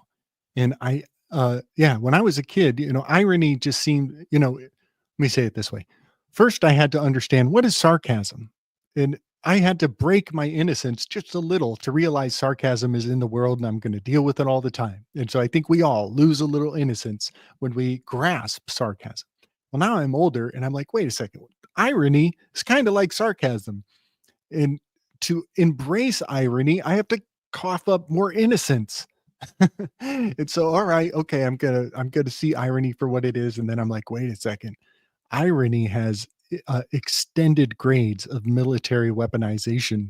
There are levels of irony in this world that are horrible, and I'm just catching on to it. So, in apophatic reasoning and things operating in the negative, I think it's healthy. I wish I knew it earlier in my life, how powerful irony is. And if you have a sense that somebody's acting in irony, uh, you have to kind of step up your thinking to a much more mature level. You know what I mean? So yeah, I just wanted to say that about things in the negative and the operating with mystery. I think you need a healthy sense of irony, and don't think you've got it as a beginner. I think there are advanced skill sets in ironic arenas. Does that make sense? Did that make sense, Silas? Yeah. Well, I Yeah. was going to say as well, it's, of course, officially Earth has an iron core. So, irony is seeping through the veins of the Earth. Truly yep. It's a bit like that Athanasius Kircher's, it's a very famous little illustration of his in one of his works. I forget what it is now, but it looks like the corona, molecule or virus. Yeah, buddy. And I think it's titled The Inferno or something. Yes. Yeah. And guess where the entrance to Athanasius Kircher's ironic center of the earth? Guess where the grand entrance is? Where? It's off the coast of Oslo, Norway, where Edmund Munch painted the Scream, the Shrek. Oh wow. There's a portal to the hollow earth of Athanasius Kircher right off the coast where he painted his painting. Wow. Yeah, it's so profound.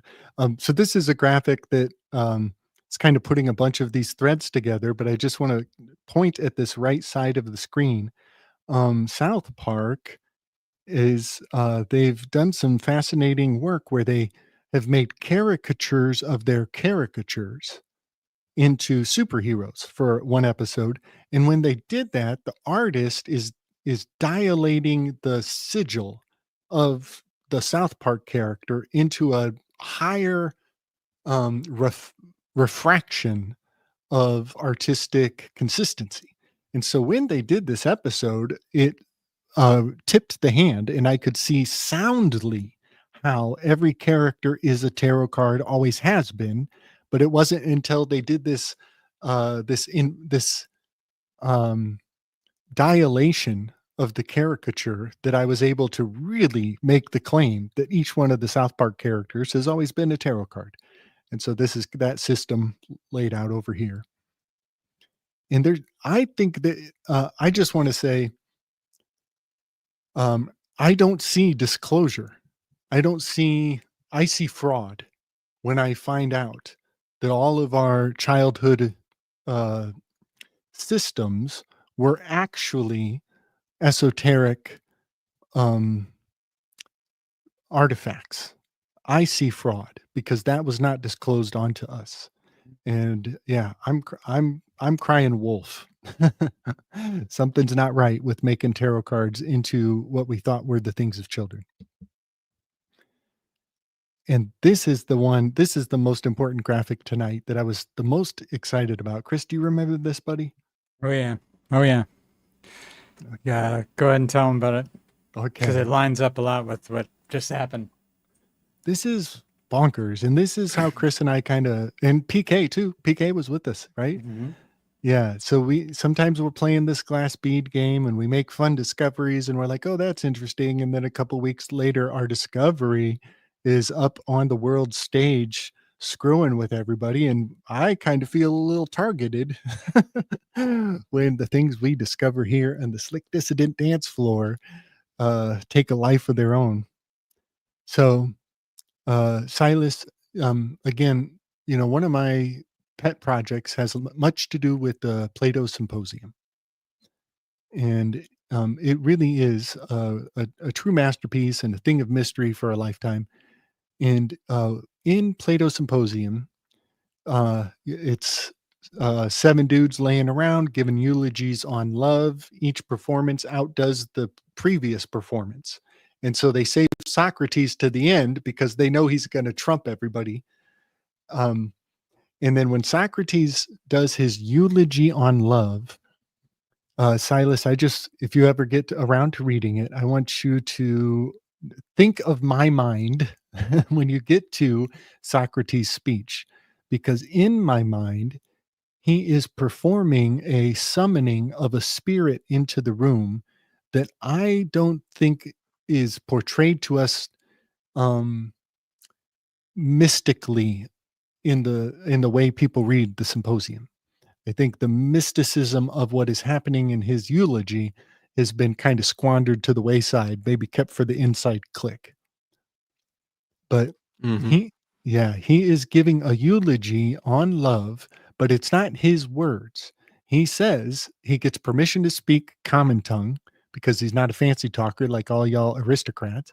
So he's speaking Koine. And then once he gets permission to speak Koine, he then gets permission to bring in the words of a foreign oracle, Diotima Mantinea. Her namesake is the final battle in Thucydides' History of the Peloponnesian War. It culminates in the city of Diotima.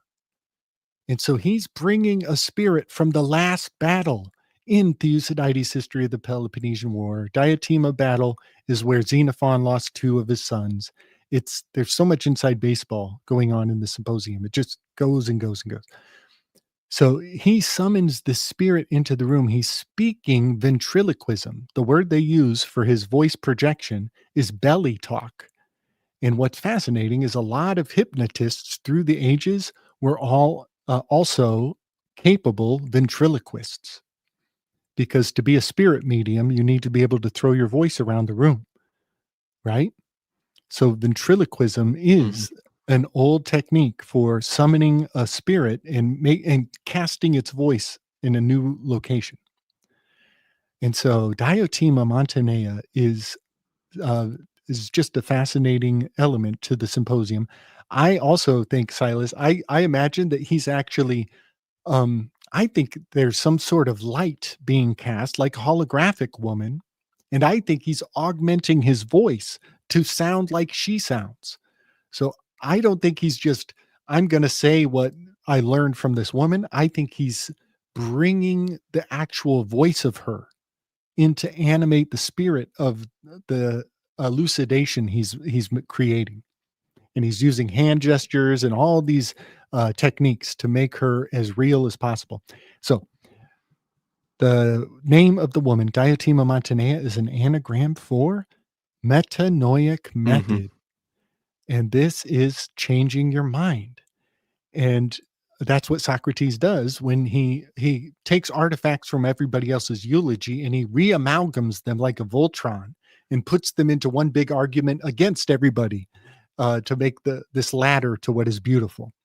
And so I'm tripping because metanoic method is hiding in Diotima Mantinea's name. I bring this idea to PK and Chris, and we're all like, wow, what is going on here with the metanoic method?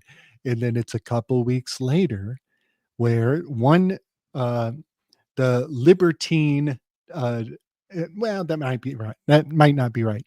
One side of the theater is on a campaign, and the name of the campaign is Change My Mind.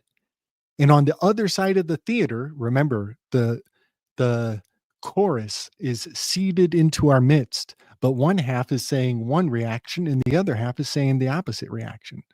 So one half of the theater, there's a campaign that is Change My Mind, and old Kirk, his campaign was Prove Me Wrong. Yeah. And go ahead. Here's what's interesting about the metanoia connection too with that, is that Candace Owens mentioned that weeks prior to Kirk's death, he was going through a spiritual conversion. She actually used that exact term. It's rather, when I saw this, that's the first thing I thought when I saw this image. Ain't that something? So Candace Owens is an anagram for dancing cows. She is the authority. It's authority. She's the leading authority. She is totally Hathor. She's in a very Hera. Hera is white-armed Hera, or she is also sometimes cow-eyed Hera. So Hera's most Egyptological aspecting is the dancing cow of Candace Owens, in my opinion, symbolically. And then we have the Steven Crowder, Change My Mind. That's it. Thank you. Steven Crowder was the Change My Mind side of the theater. And Kirk, his slogan is Prove Me Wrong. Now, guys, this is so philosophically profound. It sparks off a million thoughts that I don't want to burden you guys with just my thoughts. But do you guys agree that Change My Mind is fundamentally not the same thing as Prove Me Wrong? Yes, because Change My Mind is more of an invitation. It's more a positive invitation, as in Prove Me Wrong is almost as if you have the perfect knowledge and you believe that your knowledge is perfect. You believe that your idea is unassailable, and thus you're sort of negatively trying to entice conflict rather than positively seeking to bridge common ground. That's what I would say. Agreed. Yeah, man. Yeah. Okay. So this is so important. I want to really bring this out. I want to draw this out. I want to Socratic method this mamma jamma onto the dance floor. Because if the zeitgeist thinks that this is the same sentence, if they can sell it as we're saying the same thing, even though it's two different phrases, two different slogans, if everybody can just say, oh, well, that's the left version of what the right is trying to say, that is, I think it is a perfect miss. And then the conversation is by design incapable of meeting eye to eye. They're going to talk past each other for the rest of the war, because one side is open to having their mind changed. They're not taken. They're libertine. They're free. They're the devil may care. Change my mind because I might change it back when you're not looking.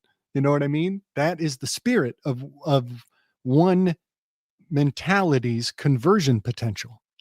But the other half of the theater, like, remember, the chorus is in our midst and they're giving mixed messages from the left and the right of the theater.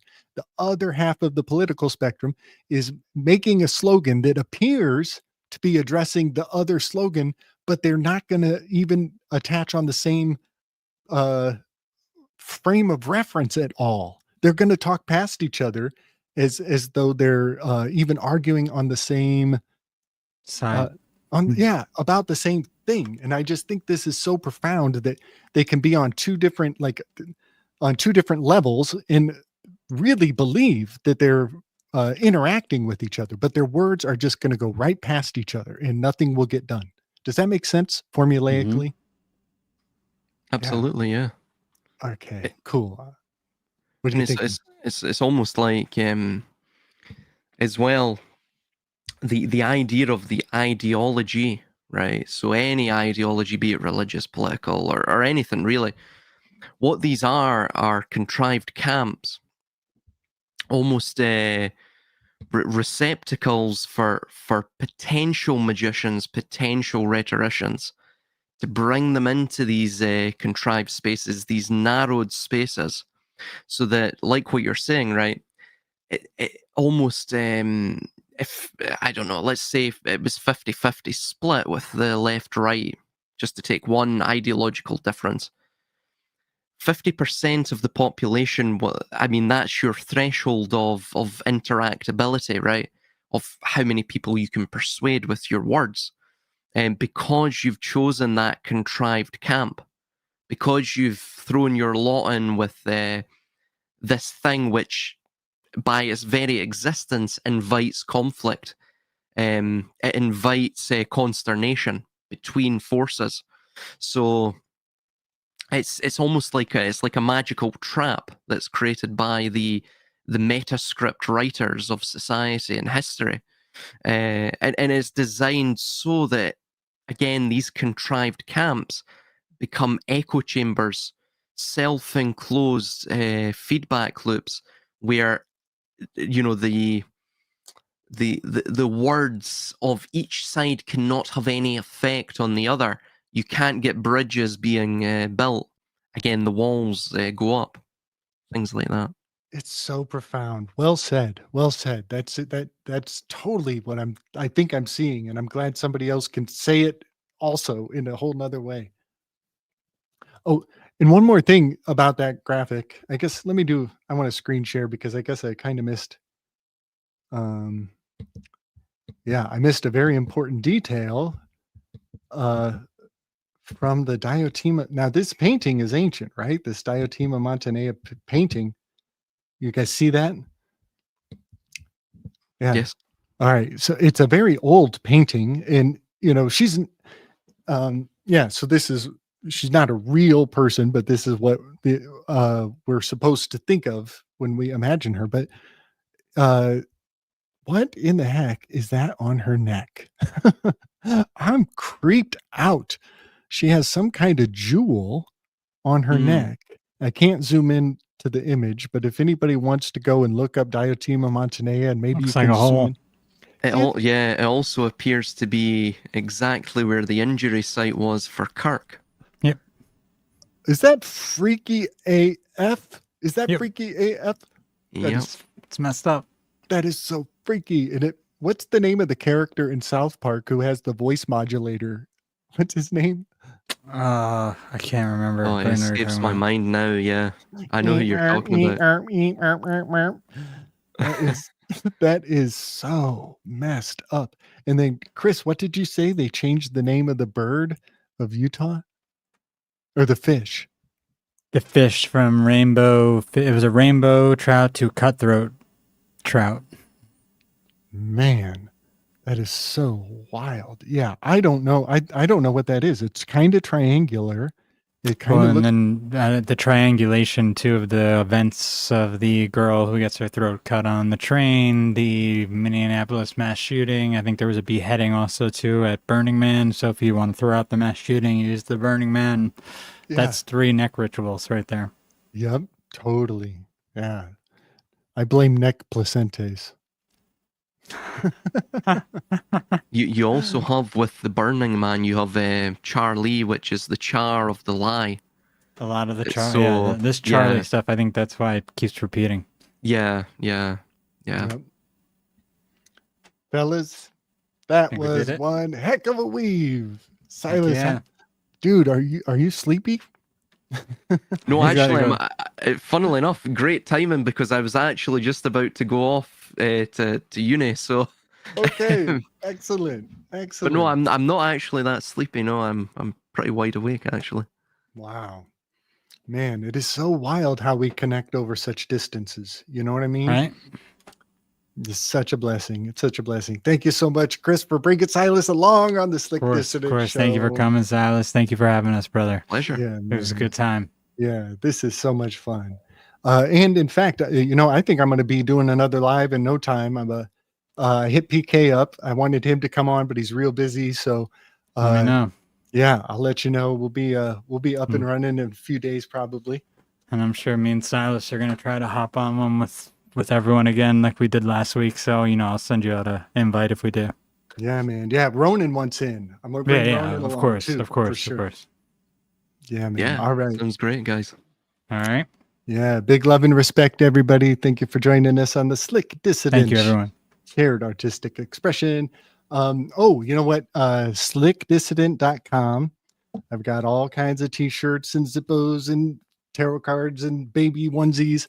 But also PayPal, Cash App. It's right down there in the description below.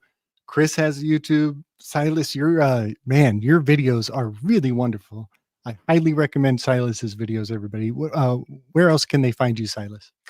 They can find my books on Lulu. I've got a few books on Amazon as well, and they can find me on Odyssey, Rumble, and I also have I have a Ko-Fi store, but I'm going to put audiobooks up to that, but I haven't got around to that just yet. But stay tuned for that in time. Excellent, my friend. All right, everybody. Much love and respect. Heads on a swivel. Go read your Machiavelli. Go read your Republic. Go check out Plato's Symposium.